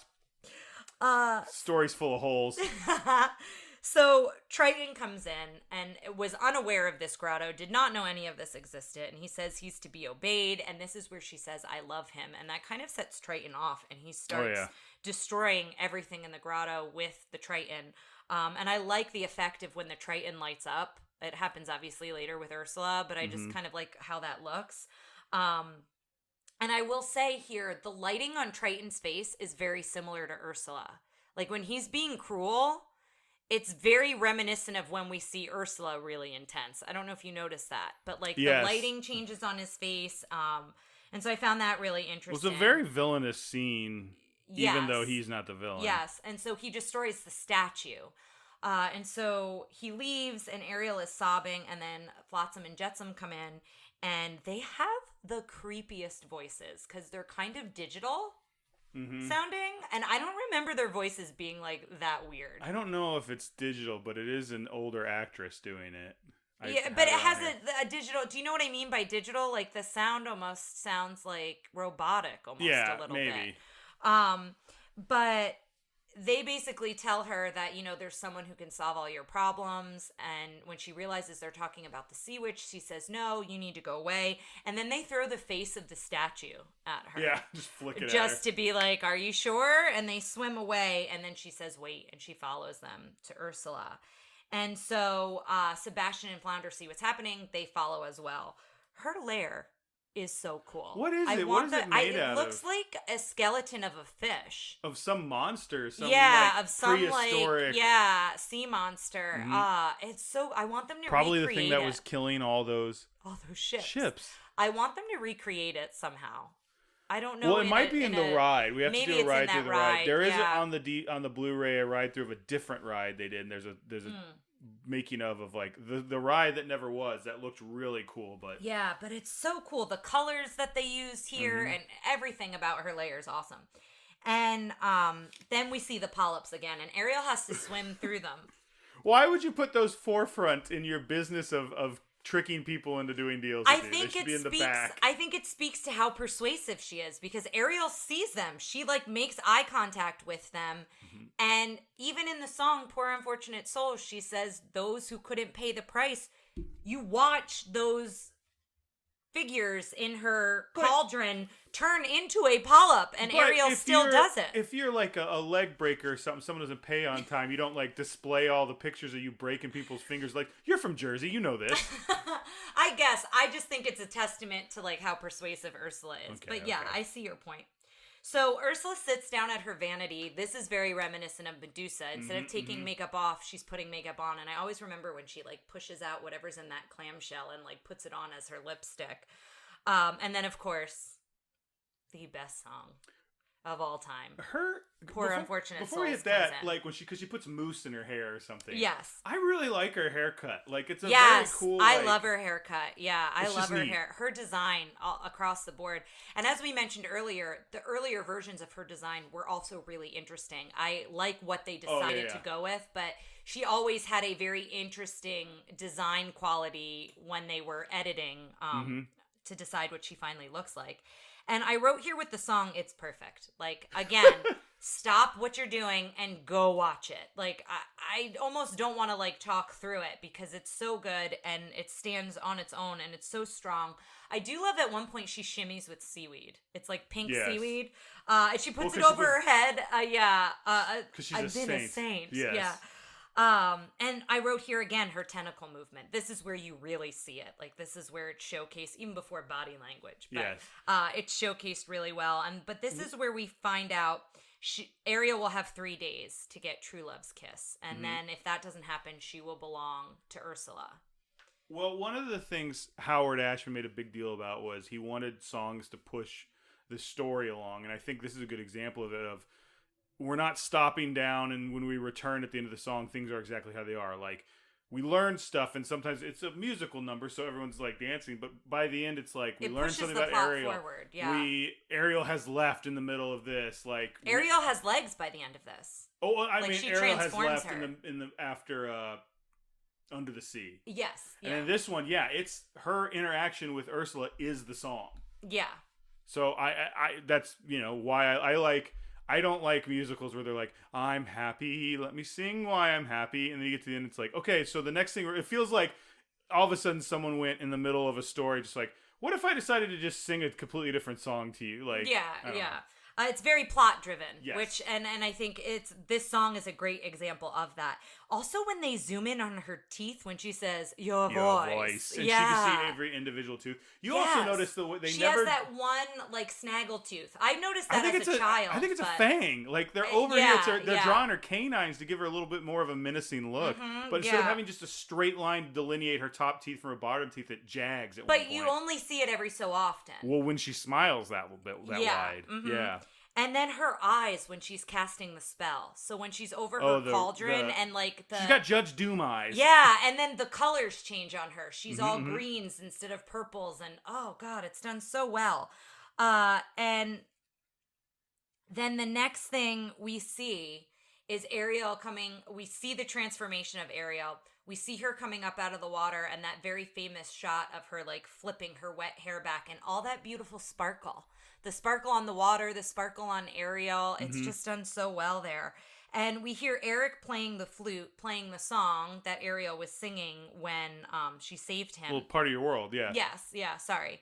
And then we see Ariel in the water with her legs, and Scuttle sees her, and he's like, something's different. Well, he lands on her knees. Yes, and she's like bobbing her foot to try to get him to figure it out. And then finally, Sebastian breaks down. She has legs, you idiot. So she's trying to figure out how to walk, and she's just really awkward. And Sebastian is first saying, you know, I have to go tell King Triton right away. And of course, she looks really like upset and nervous that he's going to go do that. And then he has this line, "You'll just be miserable the rest of your life if I do that." I like that you see Sebastian come around. Yes, this is where you see him. Jeremy made a good point about every character having an arc of some sort, and I think you see it, except for Flounder. Flounder doesn't really have an arc, but you see a lot of arcs in this, you know. And I think Flounder does have an arc when she swims. Flounder takes her to swim to the boat. He's usually scared. And I don't think he has much it's not of an as arc. I'm just basically trying to give Flounder Did you an warm arc. up before that stretch? Yeah, fair enough. I agree with you. It's not a strong arc, but I will say a lot of the other characters have very strong, clean arcs. And I love this. You know, Sebastian says, "I'll try to help you." And he says, "I'm becoming a soft shell." He has like a little, he has so many good one-liners. So Scuttle dresses her in a sail, and she's like all bunched up. It looks awful. Max sniffs her out. I think she pulls it off, though. Yeah, she looks great because she's that could be fantastic. a good cosplay if you want to. That would be a good cosplay, yeah. So Max finds her, and this is where she blows her bangs out of her face. Yes. And you had something you wanted to talk about. Well, that's something with that Sherry Stoner did on the day. Like, Okay. watching this, knowing I have to post the animation of them. Or the live action, because it just looks so much like her, and she's just so frantic and she brings such an energy to this character who has no speaking lines for like almost the rest of the movie. Yeah. It's so good. So good. It's really good. And Max blows his like fur out of his face, and then she kind of does the same thing. And then Eric thinks it's her, and then when he realizes she can't talk, he's like, "Oh, you're not the girl I'm looking for, but I'll help you." And we both said Not once did they give her a notepad and a pencil. Right? Well, who knows if she could write, but she just draws. I mean, she signs her name on the She signs her name on the contract, Fair so she enough, must be able to read and write. But we said here about Eric that like he is just a kind soul. Like he didn't have to help her; she's a complete stranger. Yeah, like, it's not. He kind of makes. He's not decision disappointed that she's not the dream woman. He's immediately like, "Oh, are you okay?" Like, yeah, and he doesn't just dismiss her because he's not who he's looking for. So then she's in the bathtub, and I love just watching her getting washed up. And is it Carlotta? I think so. Carlotta, she's kind of she's a servant of some kind, but she does a little bit of everything at the house. And she's like, "I'll just wash this for you," and it's the sale.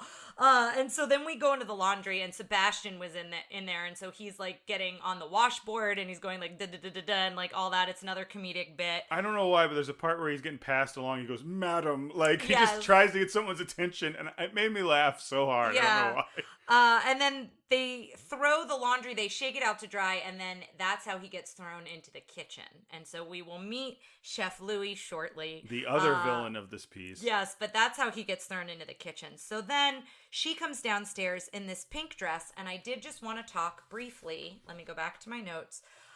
This pink dress is said to incorporate details from all the other princesses that have come before her. And so I just wanted to share that. The puffy sleeves with the diamond designs are similar to Snow White. The light pink color is reminiscent to Cinderella's mother's dress. I think her mother's dress is a little bit more brighter of a pink, but the idea of it being that pink color, the pink and white. The full skirt and the draping, they say, is Cinderella's ball gown. And then the off-the-shoulder neckline and the long pointed sleeves is Sleeping Beauty's dress at the end. So... I think they're little touches, but I think you can kind of see the influence from some of the other dresses that have come before. So she comes. They have dinner. At dinner, she starts she sees a dingle hopper and immediately starts trying to comb her hair. Yes, and she's so excited when she sees it, and they kind of look at her, and then she embarrassingly puts it down, and then she's excited to see the pipe that Grimsby has, and then she blows on it, and all the tobacco and smoke come out, and Eric laughs, and they comment on how he hasn't laughed in months. So we also realize, even though the plot moves quickly with Poor Unfortunate Souls, I wonder that piece, I'm like, has he been moping around for months, or is he just like disappointed that he keeps meeting princesses he doesn't care for? I don't know. It could be either one, I guess. Yeah, I think it's just So then we cut back to the kitchen. Yes, and we get the best song because the chef is serving stuffed crab. We find out, and we cut to the chef, and it's Chef Louis, and his song is so good. I have always loved this song. One time so I made Tara years ago. I made her a villains playlist, a villain soundtrack, because honestly there isn't really a great one out there. Like, there's always one that has a couple of the songs on there, but Ryan did some deep dives, and it's a really good. I have it still, so we'll have to create a Spotify playlist of it. I don't know that everything on there's on Spotify. Yeah, we'll have to see, but it's Les really Poissons, good. Les Poissons. Les Poissons is one I put on there. It's my favorite. I've always loved this scene. It's this wacky Warner Brothers, Roadrunner, like Tom and Jerry moment in the middle of this movie. We'll go ahead, just say it's hilarious. Zut alors! I just wanted to say that. I have missed one. And then they plays the can after that, and that's the Warner Brothers. Yeah. He destroys the kitchen, and Carlotta comes in and is like, Louis, and then takes the plate on which, when she brings it back, Sebastian's on it. On Grimsby's plate. On Grimsby's, and like, Ariel starts like waving him over to get under, like they have like a dish. Yeah, what is that called? A serving tray, a serving. A cloche. You might be cloche. I think that's what they're called. I don't know. But yeah, that was another scene that they improv'd a bunch of different ways with, like how fast she did it, and then looked at him like very innocently. Yeah, it's really good. And so. Then we cut to the evening, and she's getting ready for bed, and she's kind of like dreamily like watching Eric from the window, and he's playing with Max. And then Sebastian's like, we need to get him to kiss you. Like, time is like getting slim here. And he's trying to teach her. He's like, you have to bat your eyes. And then he's got these long eyelashes, and you've got to pucker up your lips. And then she's fallen asleep, and he kind of curls up next to her like a dog would. Like, he sleeps on her pillow next to her, and this is where he gets on the bed. I remember him blowing out the candle. Yeah, he blows out the candle, and then I think he gets on the bed. Yeah. But he takes such good care of her. And I just think, we talked about his arc and how he switches from like being very strict with her and wanting her to follow what Triton says to doing what he thinks is best for her and helping her achieve that. And it's just such a tender moment. And so we cut quickly back to Triton. Everybody's looking for Ariel. So now Triton's everybody knows. Feeling remorse for what he did. He's feeling very guilty about it. And then they take the carriage into town the next day. And Eric this is Ariel. the outfit that I think is her best being a mermaid. I guess she doesn't really have an outfit as a mermaid. She just has shells. Yeah. And I should mention her clamshells. They wanted her to stand out not only with the red hair, but all of her other sisters' clamshells match the color of their tail. So Ariel's is the only one that is different. So that kind of sets her apart as well. But yeah, I love this outfit that she wears, the blues with the bow in her hair. And so they're walking around the kingdom, and, she pulls, there's like hand puppets, and she pulls one of the puppets off the hand, and then the hand's like looking for it. They dance. She buys a bunch of she buys like, what is it, bread, shoes, and a hat. Yeah. And then she takes the reins of the carriage, and they like go over this like cliff, and then he like relaxes. He puts his arms behind him once she gets the hang of it. And this is where I said, this is the kingdom I would want to live in. This is the king, because it's by the sea. Seafood all the time. Yeah. It just seems like a very jolly, happy place. Like, everybody seems. Maybe we need to go to Denmark. Maybe, yeah. So then it cuts to them in the boat. And they're in the rowboat, and Scuttle starts trying to sing. Why were they going out to that rowboat if he wasn't thinking of like making a move on her? Like, you don't take a woman on a romantic rowboat just for like. I guess, I don't know if maybe he might have been doing a tour. He might have been doing like a sightseeing tour, and then like, because the fish kind of like move the boat throughout Kiss the Girl. But yeah, So Scuttle starts trying to sing to woo them, and it is not great. It's wah wah wah. And although by the end of Kiss the Girls, all the animals are going, rah! Yeah, like, and Scuttle's voice fits in there. But yes. Eric says someone should put that bird out of its misery. And then Sebastian says, nothing's done right unless you do it yourself. Like, he gets all huffy and he goes down and he breaks off like a piece of seagrass into a baton, and then Kiss the Girl happens. And it's going to be really hard for me to choose a favorite song because this one is so good. I like this one a lot. We talked about it during it, that by the end it sounds like a noisy natural night in like the swamp or the Everglades, which it kind of is. I said they have flamingos in whatever kingdom this is, which would make it, I think, Florida. But but it's so good. It's another one. Stop the podcast. Go watch it. It's great. It's so good. I want to hear from someone who's gotten this far and they haven't watched the movie yet. Yeah. Oh God, it's so good. I love it, and it's the like background, the la wah wah wah wah. Did that sound good? If it didn't sound good, please cut it out. I'm keeping it in. Cool. You can you take out if that didn't sound good, or is it too close? Oh no, this is all going in. This is great. It's all golden. Great. This is what the people want, Tara. So anyway, Flotsam and Jetsam at the end, they're right about to kiss. It's about to happen. They flip the boat over. And then Ursula, we should also mention the design of Flotsam and Jetsam, they both have one yellow eye. And it appears that that's how Ursula can kind of like look to see what's going on. Yes, she can look through the other eye of each one. Yeah, through the other eye of each one. And so that's when she realizes, I need to do something. This is like getting too close. And her transformation is kind of horrifying when she transforms into Vanessa. And we confirmed it is Vanessa, and as Jeremy mentioned, they only say her name once, and it's during the wedding, when she's getting married.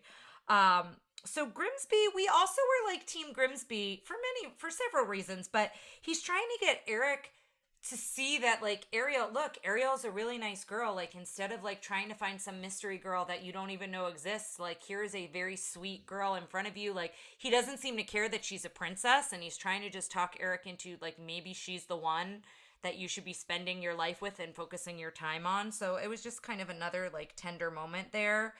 And as he's kind of seeing what Grimsby's saying, he then hears Ariel's voice in the distance, and it's Vanessa walking on the shore with the shell. And he gets bewitched. He gets bewitched, and we kind of see that happen.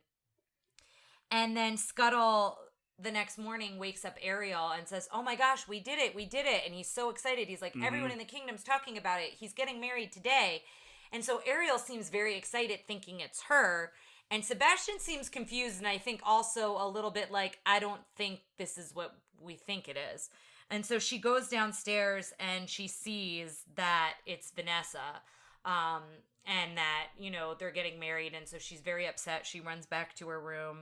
And then it cuts to the wedding ship. We find out that they're going to get married at sunset, and that's the amount of time she has. So Ariel's crying at the dock.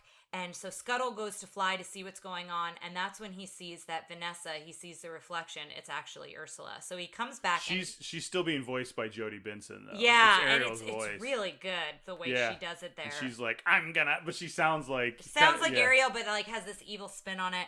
And so Scuttle trying to tell them what's going on, and he's like in panic mode. The witch is watching. Yeah, and he's slamming Sebastian down on the dock to tell him, and they finally get what's going on. And Sebastian's like, Triton needs to know about this. Flounder, you take Ariel to the boat. Scuttle, you have to cause a distraction. And Scuttle gets all the birds. And we noticed, I think, a lot of the sea creatures from Kiss the Girl. The seals, yeah. Yeah, because the seals wind up on the boat. And I love the priest. He's not in it very long, but he's so short and he's on like a box. And as she's walking down the aisle, as Vanessa's walking down the aisle, she kicks Max in the face with her heel because Max is like growling at her. Boo. Yeah, and then the birds start dive bombing. All the animals are up on the boat. It's like all this chaos. And as this is all happening, Ariel is able to get to the ship, and then the shell breaks, and so she gets her voice back. And so Eric is no longer bewitched. He realizes that Ariel is the girl with the voice. They're about to kiss, and the sun has set. And then Ursula, her transforming back is also very terrifying, like her tentacles ripping out of that dress. and she takes Ariel back under That's the how sea. you feel after you've eaten in your wedding dress. Yes. Just boom. You've No, I'm just eaten kidding. too much. But yeah, so she takes her back under the sea. Triton shows up. Eric goes after her. And basically, Ursula's plan all along is Ariel was bait. Yeah, is essentially. leverage. Yeah, Ariel was leverage to be like, what I really want is you, Triton. So if you'll take her place. And so he signs the contract. He becomes a polyp. He's so sad. As a polyp, and like the crown is around him. She puts on the crown. She gets the Triton. You know, we realize she's gotten kind of what she wants. She wants to be able to control everything about the sea. And Ariel in this moment goes right for Ursula. Like, she is not afraid of her. She has every right at this point in time to be horrified of Ursula. And when she sees what she does to her father, she immediately goes at her. And at the same time, Eric hits her, I guess with a harpoon. Yes. Hits Ursula. I love when she gets hit. She looks at him. He's like floating there. Like, he had to swim down. Yeah, Like, that was yeah. not easy for a dude. And so she gets the Triton. She tries to hit Eric, and she winds up missing and hits Flotsam and Jetsam. And I do not remember them dying. And they go into like sea dust. Oh sea no! fall, like, No! pieces. It's little pieces of eel. Yeah. Like, you see their eyeball is one of Oh, them. you do? Yes. Oh, I didn't go back see and that. watch it. That's why I went, oh God. Yeah, like I don't remember that. So that's pretty dark. It happens quick, but it happens. And then this is where she becomes giant. And I will say, Ryan referenced Kingdom Hearts. I have not finished Kingdom Hearts. I need to get back on that journey, but Are you on Ursula? I've beaten her, but you beat her once normal size, and then you have to beat her again as a giant, and she is like stupid hard as a giant, but that's just a side note. So she becomes a giant. She creates this whirlpool, and Ariel is now trapped at the bottom of the whirlpool. And as she's bringing up all the shipwrecks from the bottom of the ocean, Eric gets on one. And so he winds up steering the ship and the mast of the ship into her, and you see it go through to the other side. Yeah. It's a pretty horrific death. She's like electrified, like, and you see like her bones. And it's very horrifying. Her death is pretty intense. And then the positive side is all the polyps come back to people. You know, when Ursula dies, her magic is kind of all undone. Yeah. So that's kind of the positive bit there. And then it cuts to Triton and Sebastian talking, and I sobbed here. I cried about how, you know, there's only one thing left for me to do, and I'm really going to miss her. And so Triton gives her legs. And this was the scene that Howard Ashman rewrote. Yes, and I think it's the I don't know. I don't have words. Like, I was so emotional during that scene, so it was definitely the right choice. It was daddy stuff, so. That's a weird way to say that. I like father-daughter relationship stuff. It was daddy stuff. Daddy. No. I get very emotional during father-daughter relationship stuff. If anybody knows me, I have a close relationship with my father, so that's probably part of it.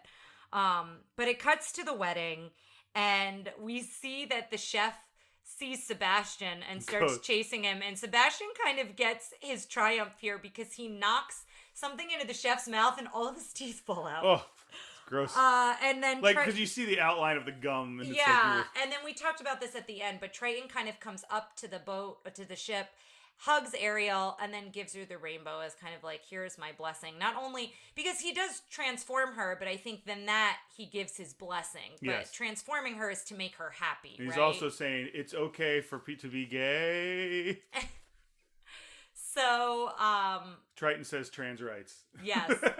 But that's it, guys. That's how it ends. And we've said it probably 8 times, but go watch it. Even if you've seen it. I really think it deserves a rewatch. Now, as I said earlier, or at least I did when we were coming up with these questions, Little Mermaid is the benchmark. Mm-hmm. So, to be honest, most of these are going to be all like, they were great, because it's kind of done around that. But the Princess Ariel, wonderful. Like, she's so great, good, well designed. In like up until the very so I always used to be like, she has no agency at the end. She has agency.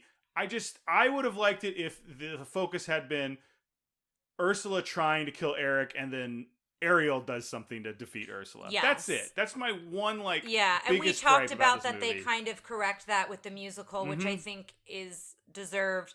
But she has the strongest agency of any princess up to this point. Wouldn't you agree? Yes. She is so strong on her own and just such a strong, I think, female character to look up to if Very you're a child. curious and intelligent. Yeah, and you know, up for adventure and exploring and brave. Yeah. How was the prince? I will say, Prince Eric, I don't know why this was. Used to be my, like, what I went to when I went for, like, boring. But I gotta say, after this, I don't think he has much of, like, an interesting... He's not like... It's not like we're gonna get a Breaking Bad series with Eric, right? Yeah. He's not like a character full of depth. But he's not just a good-looking guy that she falls in love with. Like, he's kind. They give you reasons for it to be okay. You know, it's not Prince Charming, either Prince Charming, where it's just like, oh, look at that guy. It's, he's kind. He falls for her based on who she is. She doesn't change who she is. In fact, she's a little less than who she is because she can't communicate, right? Yeah. Not less, but, you know, she's missing something to be able to connect, and he still is like... And they're still able to connect, even with that being the case. And he's, you know...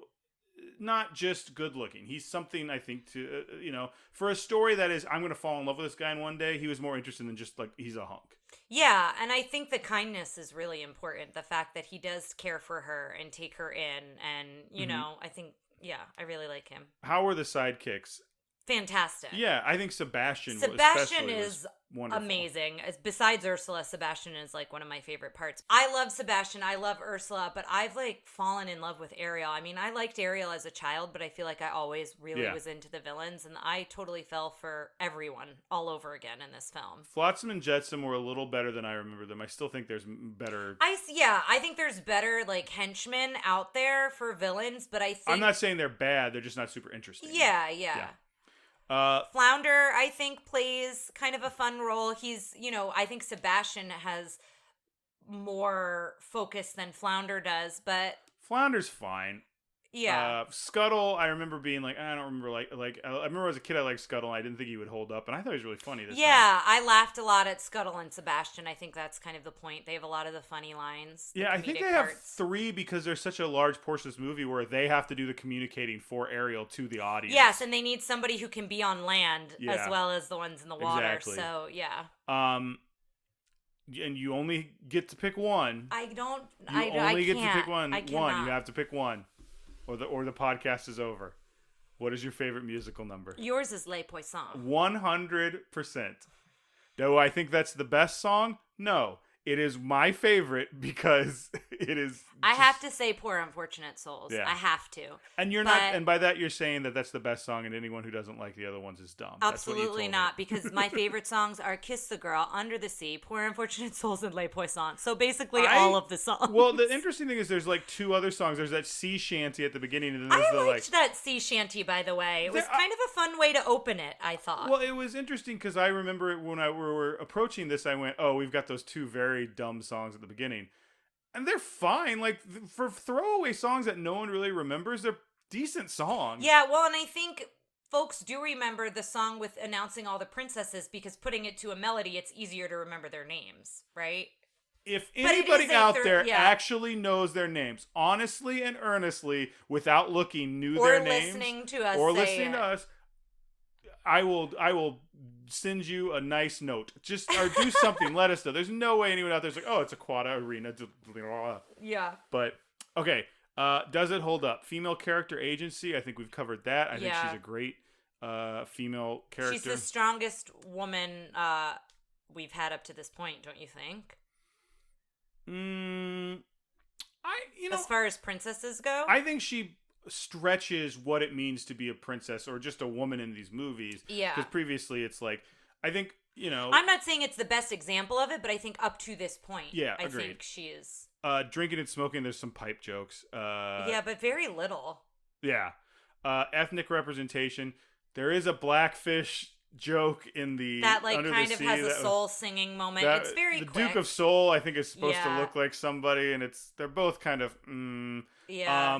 Now one of the things we talked about that I kept asking is before this is I asked Tara, is Sebastian racist? I don't think he is, and let me explain why. He has a Jamaican accent. He has a very thick Jamaican accent. I think he's a Jamaican crab. Right.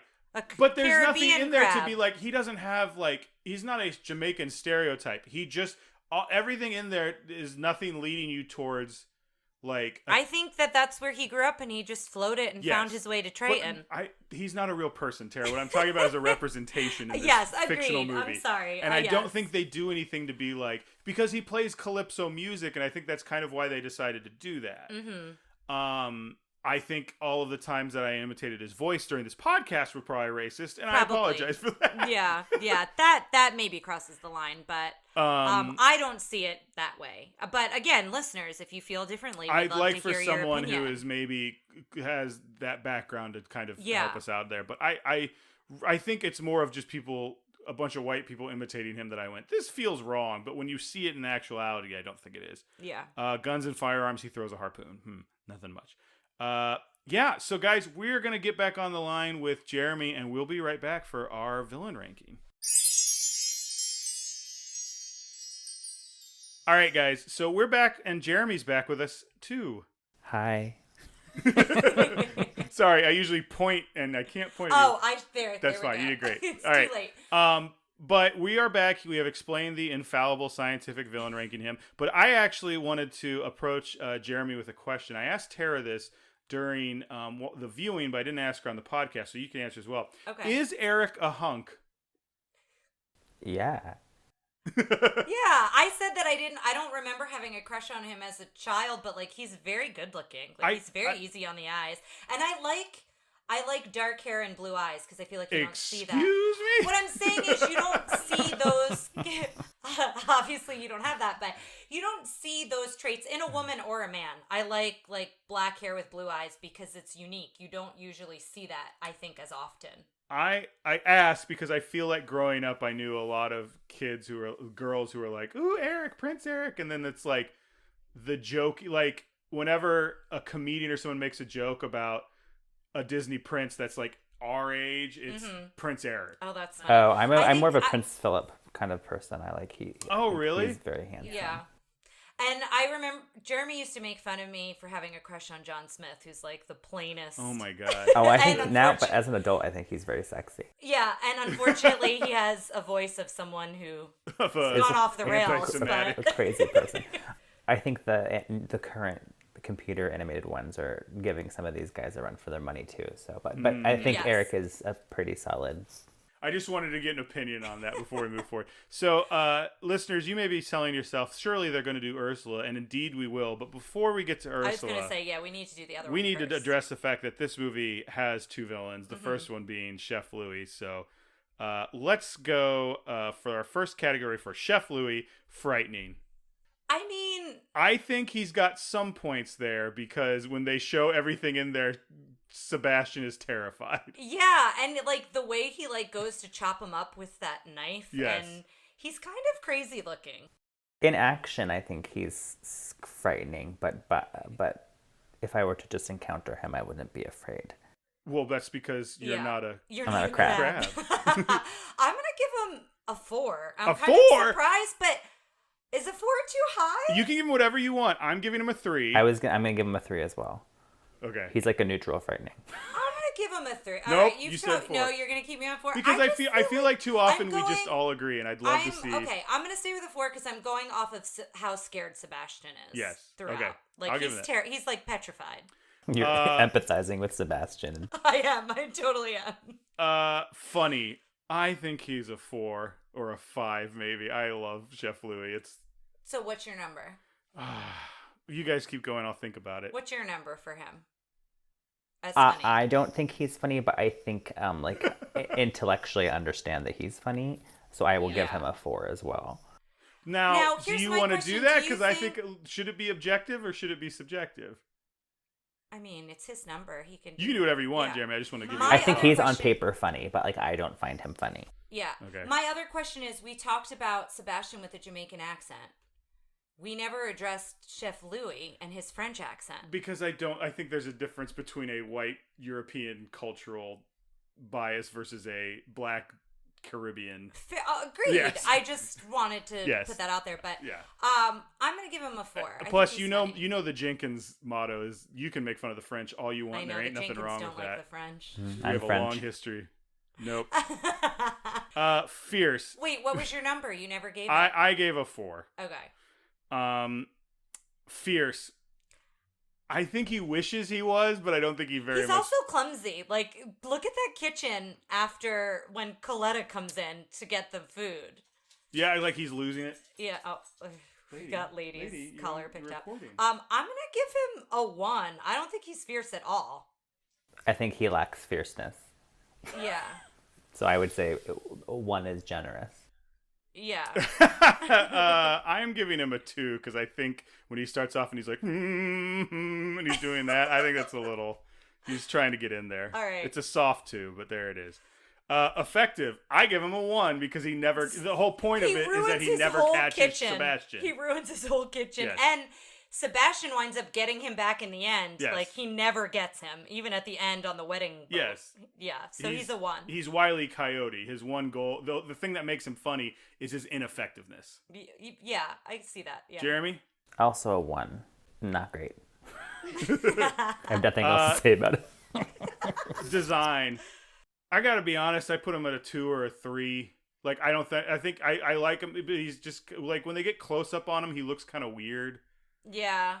The one part that I thought was cool about him is, like, it's kind of gross, but when each individual tooth falls out, when Sebastian hits him in the face, but I don't know if that's enough to give him a 2. Okay, so you want to give him a 1? I think so. Like, I'm not super impressed with his design. I mean, he just looks like a chef. Yeah, I think I'm on a 1. I don't think he feels of the world to me design-wise. Oh, that's a very interesting point. Yeah, that's a good way to look at it. I mean, gonna full give him- full honesty, I don't like this whole sequence. I never have. It's my favorite part. And I just like No. I feel like it always pulled me out. Well, yeah, if you're I can into the see- Disney of it all, basically it's Well, like, and the would you like a world- Warner Brothers short in the middle of your Disney and the movie? world building of it. I never really looked at it in that lens, but saying how does it fit into the Well, world? so Jeremy, I think that means the next question should be for you. What's your go-away heat on Chef Louis? If whenever you saw it, you're like, oh, this part. So that would be 5. Would be the most go away, and it's like Yeah. I Yes. don't care about him at all. Okay. Like even when he comes back Well, later, no, I'm no, like, there's go a diff- away. There's a diff- yes, go away. Yes. There's a difference between not caring about him and wanting him off the screen. Yeah, that's hilarious. Tara, what do you think? I really like his song a lot. I love the song, Mhm. but so I guess I'll give him a 2. Okay. He has no go-away heat with me. I love him. I know you do. I love this part. I will say I love the part more than I love the character. So I'm going to give him a 1 on go-away heat. I don't think I'm going to give him a huge yes factor, but let's jump into that. My yes Okay. factor for him is, I mean, I might be a 4 for me because I'm like, this scene. That's fine. But I think I'm going to give it a 3 just because. No, I'm going to give it a 4 because I Follow think your heart. because 2 things. One, whenever this scene comes on, I'm like, yeah, because I came You earlier. got really I went, excited. oh, this scene's coming up. I thought it was later in the movie. Yeah. And I also think Jeremy's going to help Balance it balance out. me out. on Yeah. this. So what you're doing a 4? Yes. I'm gonna do. I love singing this song. Like, you put this song on, I know all the words, and I do really love this song. The song is part of it, but the song is not It's the not whole all of it. So I'm gonna give it a 2 for that because Okay. it's really, for me, it's the song more Okay. than it is like the actual scene. I would be willing to bet if Jeremy wasn't here, you'd give it a 3. Maybe, but yeah. I am on Tara's side. I do think the song is fun. I think it has like very witty lyrics. Yeah. So I'll be generous and give it a 2. So that puts Chef Louis at a 16.3, which I think is... Where does he fall on the list of everyone? Well, he doesn't beat King John, and that's all that matters to me. I know, Can I also Ryan- push back on something? Yes. I don't think he's a villain. I think he's an obstacle. I think he's a villain to Sebastian. I don't think he's a Yeah, villain but to who's the character. protagonist of the movie? Right, but we said the Sheriff of Nottingham is a villain, and I think he was more of the villain for Little John than he was Robin I Hood. think when you look And at the next few films, not the next, like if you skip ahead, he feels to me like the people who go to like the Snuggly Duckling and Tangled, like they're not villains they have a musical number, they're an obstacle that the protagonist has to get over, or the characters have to get over, and then they come back later. So potentially, I felt the shark was more of the obstacle they had to get I think over. they're both obstacles. Well, you can start your own podcast. I will say I can see it both ways, but Ryan and I did come to this decision that he was a villain, but I can see that he's also an obstacle. I just don't see him in. I don't see him in Phantasmic, like in or anything like that.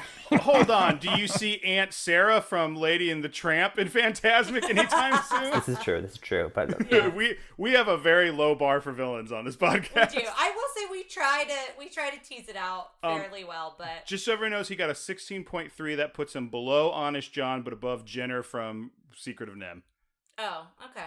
Just by a little bit. All right. And again, now the queen. Now the one that we can't possibly go say enough about, Ursula. So let's start with frightening. Well, I also just want to share with Jeremy that like I had a confession at the beginning of our recording that I've always been like ride or die Maleficent, like my favorite villain. And rewatching this as an adult, I think I have changed my mind on who my favorite. Like she is. I mean, I've always loved Ursula, but as an adult, like rewatching both of the films somewhat close together. Like, as much as I love how intensely evil Maleficent is. Maleficent from the animated film. Yes. And I am still obsessed with Maleficent from the animated film, but it's like a really closer call for me, I think, as an adult, because Ursula, like, checks literally every box. Like, she's so good. She's also, like, has, like, as I said earlier, like, a very clear arc. She has a want. Like, she, like, as, like, when you pick apart Maleficent more, you're like, oh, but you're ultimately just mad about not having an invitation. The given circumstances of the animated film. But, like, I mean, I love Maleficent, but I agree that Ursula is a more fulfilling kind of villain. Yes, yeah. It was a really interesting, like, rewatch for me, because I've always been obsessed with both of them, but, like, it was really interesting to, like, compare them in a different way. But, so we're starting with frightening. Yes. A 5.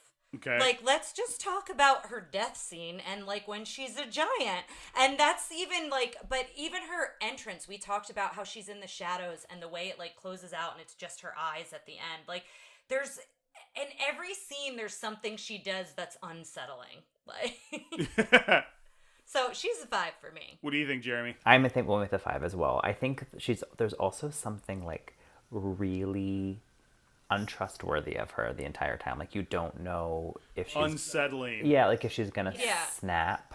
And every scene she's doing something that is like a little bit crazier. Yeah, like even from like eating the shrimps to like looking at the polyps. Like she's always like, even though she's doing something funny, there's something menacing about everything she does. Can we talk real quick about character design on the shrimp and on Sebastian? Because I was talking about that, like Sebastian obviously looks like a crab, but also crabs' heads don't like come out of their shell like that at all. Like that was such an interesting choice they made to do that, to give him a full face that came all the way out. Anyway. No, I agree. I remember actually not long ago like looking up being like crabs Sebastian, like trying to find like if there was a crab that like stuck its was head similar, like but that. He is much more like a turtle. Yeah, a turtle or a, well, not even the, what are those, sand crab? What are the things you get at the boardwalk? Sand dollars? No, it's a crab. Oh, a hermit crab? Hermit crab. A hermit crab. He's kind of like a hermit crab. I can see that. Not that either, but I think he's like a mix of that. But they stick their heads out more. That's good thinking, Tara. Yeah. Way to go. But he doesn't have like a shell on his back. But that's where he's like a turtle. I don't know. It's just an interesting... And he's already red, like he's cooked. Yes. He's already cooked. Yeah. Funny. I think she's hilarious. Oh, yeah. She's very funny. And she's like... She's got like a dark sense of humor too, which I think is really interesting. She's gonna get like very high marks from me all around. I think she's so. 5. Is that another 5 for funny? Jeremy? 5. I mean, also she could have no lines and still be funny because she's so like exquisitely animated. Her like facial expressions, her reactions. Oh my gosh, yeah, and the way she moves, we like obsessed over her tentacles. Like that was the other thing, along with like Ariel's hair. It was like I couldn't. Over her tentacles. I couldn't stop. I could not stop watching. Like it was just the way that she moves in every scene, I think is really interesting. And there's also like a lot of sight gags about her, like her weight, but yes, she carries herself with such confidence and sexuality that like it almost doesn't, like, I mean, I don't know, it doesn't bother me. I feel like she owns it. Yeah. Like she takes it and is like, yes, this is me. Like, well, instead of it. Now we're getting into fierce, but just FYI, if we don't give the Disney villain designed after a drag queen a 5 on drag queen energy, then what have we been doing this whole time? What is the point? She's a 5. I mean, definitely a 5. She's great. And I think you make a really good point about why, like, she is a large woman, but it's not like there's no joke to be made about her size. I mean, they're like the body language, but again, she owns like that whole thing when she like is moving her body. I'm saying there's no character that's like, the fat witch, or like body shaming her. It's just that's just who she is, and she's a fantastic character. And now, no, that's design. That's next. Well, let's do design since we're talking about that. Why not? It's a 5. Yeah, absolutely. Her design, I obsessed over the way her whole body moves, the way her tentacles move. Her hair is another one that I think is really cool. I love her hair. I love the makeup that they've given her. I also love, we talked about this earlier, but when she's over the cauldron, they change all the coloring of her face. And so then she's all greens and reds with her crazy eyes. Like, they put so much thought into her, and I think it really shows. Mm-hmm. So that's a 5 from you. Jeremy? As well, a 5. It's perfect. This is going to be ridiculous because her effectiveness we were talking about this, is a 5 because she does everything she wants. She only holds on to the trident for a little while, but that was her goal. If we're willing to give Maleficent a 5. That's what we were saying, because her goal is to control the sea, right? Yeah. Ultimately, so I feel like she does control it. She loses the control, so yeah. I mean, every villain loses in these Disney movies, but not every villain truly lives. No, but like Maleficent, if we gave her a 5, which was she put Snow White to sleep, she caught Sleeping Beauty. Yeah, put Sleeping Beauty to sleep. She captured Prince. If we're willing to give her a 5, Ursula definitely gets a 5. Yeah, I would agree with that. Wait, what are we talking about? The effectiveness of her evil. Her effectiveness of like her overall ultimate goal, and I feel like Maleficent maybe shouldn't have gotten a 5. I don't know, but we've already. I think Maleficent got a 4.5 in real life, but we don't give half. So yeah, I think Maleficent was a soft 5. I feel like Ursula does have control of her domain of the sea. Again, not for very long, but she does, and her whole plot the whole time was not to capture Ariel. Like, her whole thing the whole time was to use Ariel as leverage. And so I think that that's really eye-opening. Us as the viewer, if you've never seen it, which again, I'll say it again, stop this podcast and go watch it. Well, at this point, no. Finish the podcast. We've only got a few more minutes left. There's no point. But, her ultimate goal was always to get to Triton. Like, that was her ultimate. Yeah, and she does it. Yeah, and I feel like she does it in such a manipulative way. Yep. So. I mean, that's also, like, what I think makes her a good villain. And I forget who it was. Some teacher or something of mine said that, like, a good villain has, like, their own agenda, and then, like, the protagonist gets wrapped up into that. So, like, that's why she's good, because she wants to control the sea, and then Ariel gets wrapped up in that plan, and that's how they kind of push and pull each other. Yeah. So I think she's very effective. Yeah. So with 5? 5, yeah. Yeah. She does succeed. Yeah, yes, she does succeed. It's just very short. It is, yeah. It's short-lived, and it's horrific the way she ends, but I want to give her a 0. You can't. You have to give her a 1. Then I'm giving her a 1, because Remember, you want her to get points. I know. But she gets a 2 from me because she kicked Max. Oh, she does kick Max. As Vanessa, okay, so here's the thing. When she's Vanessa, go away, Vanessa. Vanessa, I hate Vanessa. So I think I will give her a 2 for that, because when she is Vanessa, she's awful. And she does kick Max in the face with a heel. And if we're going to give Cruella de Vil some go-away heat for dogs. For killing dogs, yes. For wanting to kill dogs. So I'll give her a 2 for that, because I don't care for Vanessa, but I want more of Ursula always. Jeremy, I'll give her a 1. Yes factor, I think. A 6. No, you get a 5. You can't. A 5, yes. Yeah, she's a 5. Like, just, I'm so into her. I'm only going to give her a 4 because I've What? seen what a 5 looks like, and it's you, and I don't know I could possibly match that. Are you really not going to give her a 5? Hey, don't worry, because she's sitting... I'm sorry. I'm not supposed to bully people into numbers. Exactly. I apologize, but I am shocked. Why? I want to know your reasoning. Because your actual reasoning. I have a certain amount of feeling that that I think is good, but it's not you, which is a 5, so it has to be a 4. Oh, because I'm so excited. Because you were like, ah! I lost my mind when her first scene came. Wait, have you given someone a 5 then?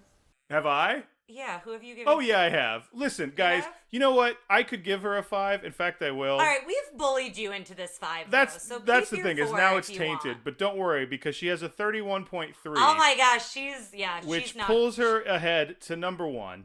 And how many points in between her and the next one? 28.5. Oh, and that's Carroll, yes. right? Yeah.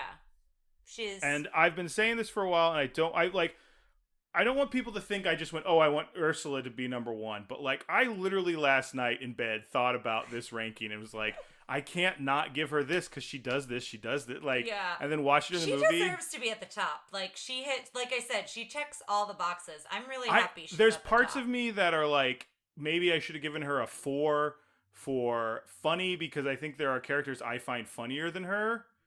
Yeah. But that would at most move her down to like a 31 solid. So she'd still be higher. So than I Cruella, still think she'd win. I think this is I think with these Renaissance villains like Scar and Jafar and it's gonna start Gaston, getting tricky. Yeah, they're gonna be all high numbers. villains. I think the top 10 is going to see a big change. What is the top 10 now? So once again, the top 10 is now Ursula is number 1, number 2 Cruella de Vil. Tied for 3rd is the Evil Queen and Maleficent. Mm-hmm. Tied for 5th is Captain Hook and Judge Doom. Number 7 is the what is it doing? Number 7 is the Headless Horseman. Number 8 is Mad Madam Mim. Number 9 Shere Khan, and number 10 Madame Medusa. I really wish the only one I would want to re-rank is Cinderella. I think she deserves to be a little higher. She deserves to be higher. I feel like we didn't rank her. That was early on when we did villain rankings because I feel like Lady Tremaine is so intense. I think part of it is that everyone else's evil plan is some sort of murder or domination, and hers is like, I just hate my stepsister, my stepdaughter, my daughters. You know, like it's. I think that's part of it, but I do think she needs to be higher on that list. I think it's a good list. I think maybe we'll do a mini tale in defense of Lady Tremaine, and we'll re-rank and see what happens. But Jeremy, thank you once again for being on. We really appreciate it. Thank you for having me. This was fun. It was really fun doing this. Thank you for being a part of history and our new number 1. Thank you again, everyone here involved. A little pat on the back for keeping this under 3 hours. We did it. We did it. Yeah. Jeremy, we always ask our guests to plug something, whether that's a personal project you're working on, something that's not involved with you that you've just been enjoying lately, or just some sort of sentiment you want to put out there in the world. Now's your time to plug away. Yeah, if anyone wants to learn more about me, you can go to my website, jeremyjordanking.com. How about you check out that book I mentioned earlier? Yes, I actually am going to put it on my Amazon list. It's probably outdated because it was written in like 2000. I don't know if it has a second edition or not, but nothing much has changed since then.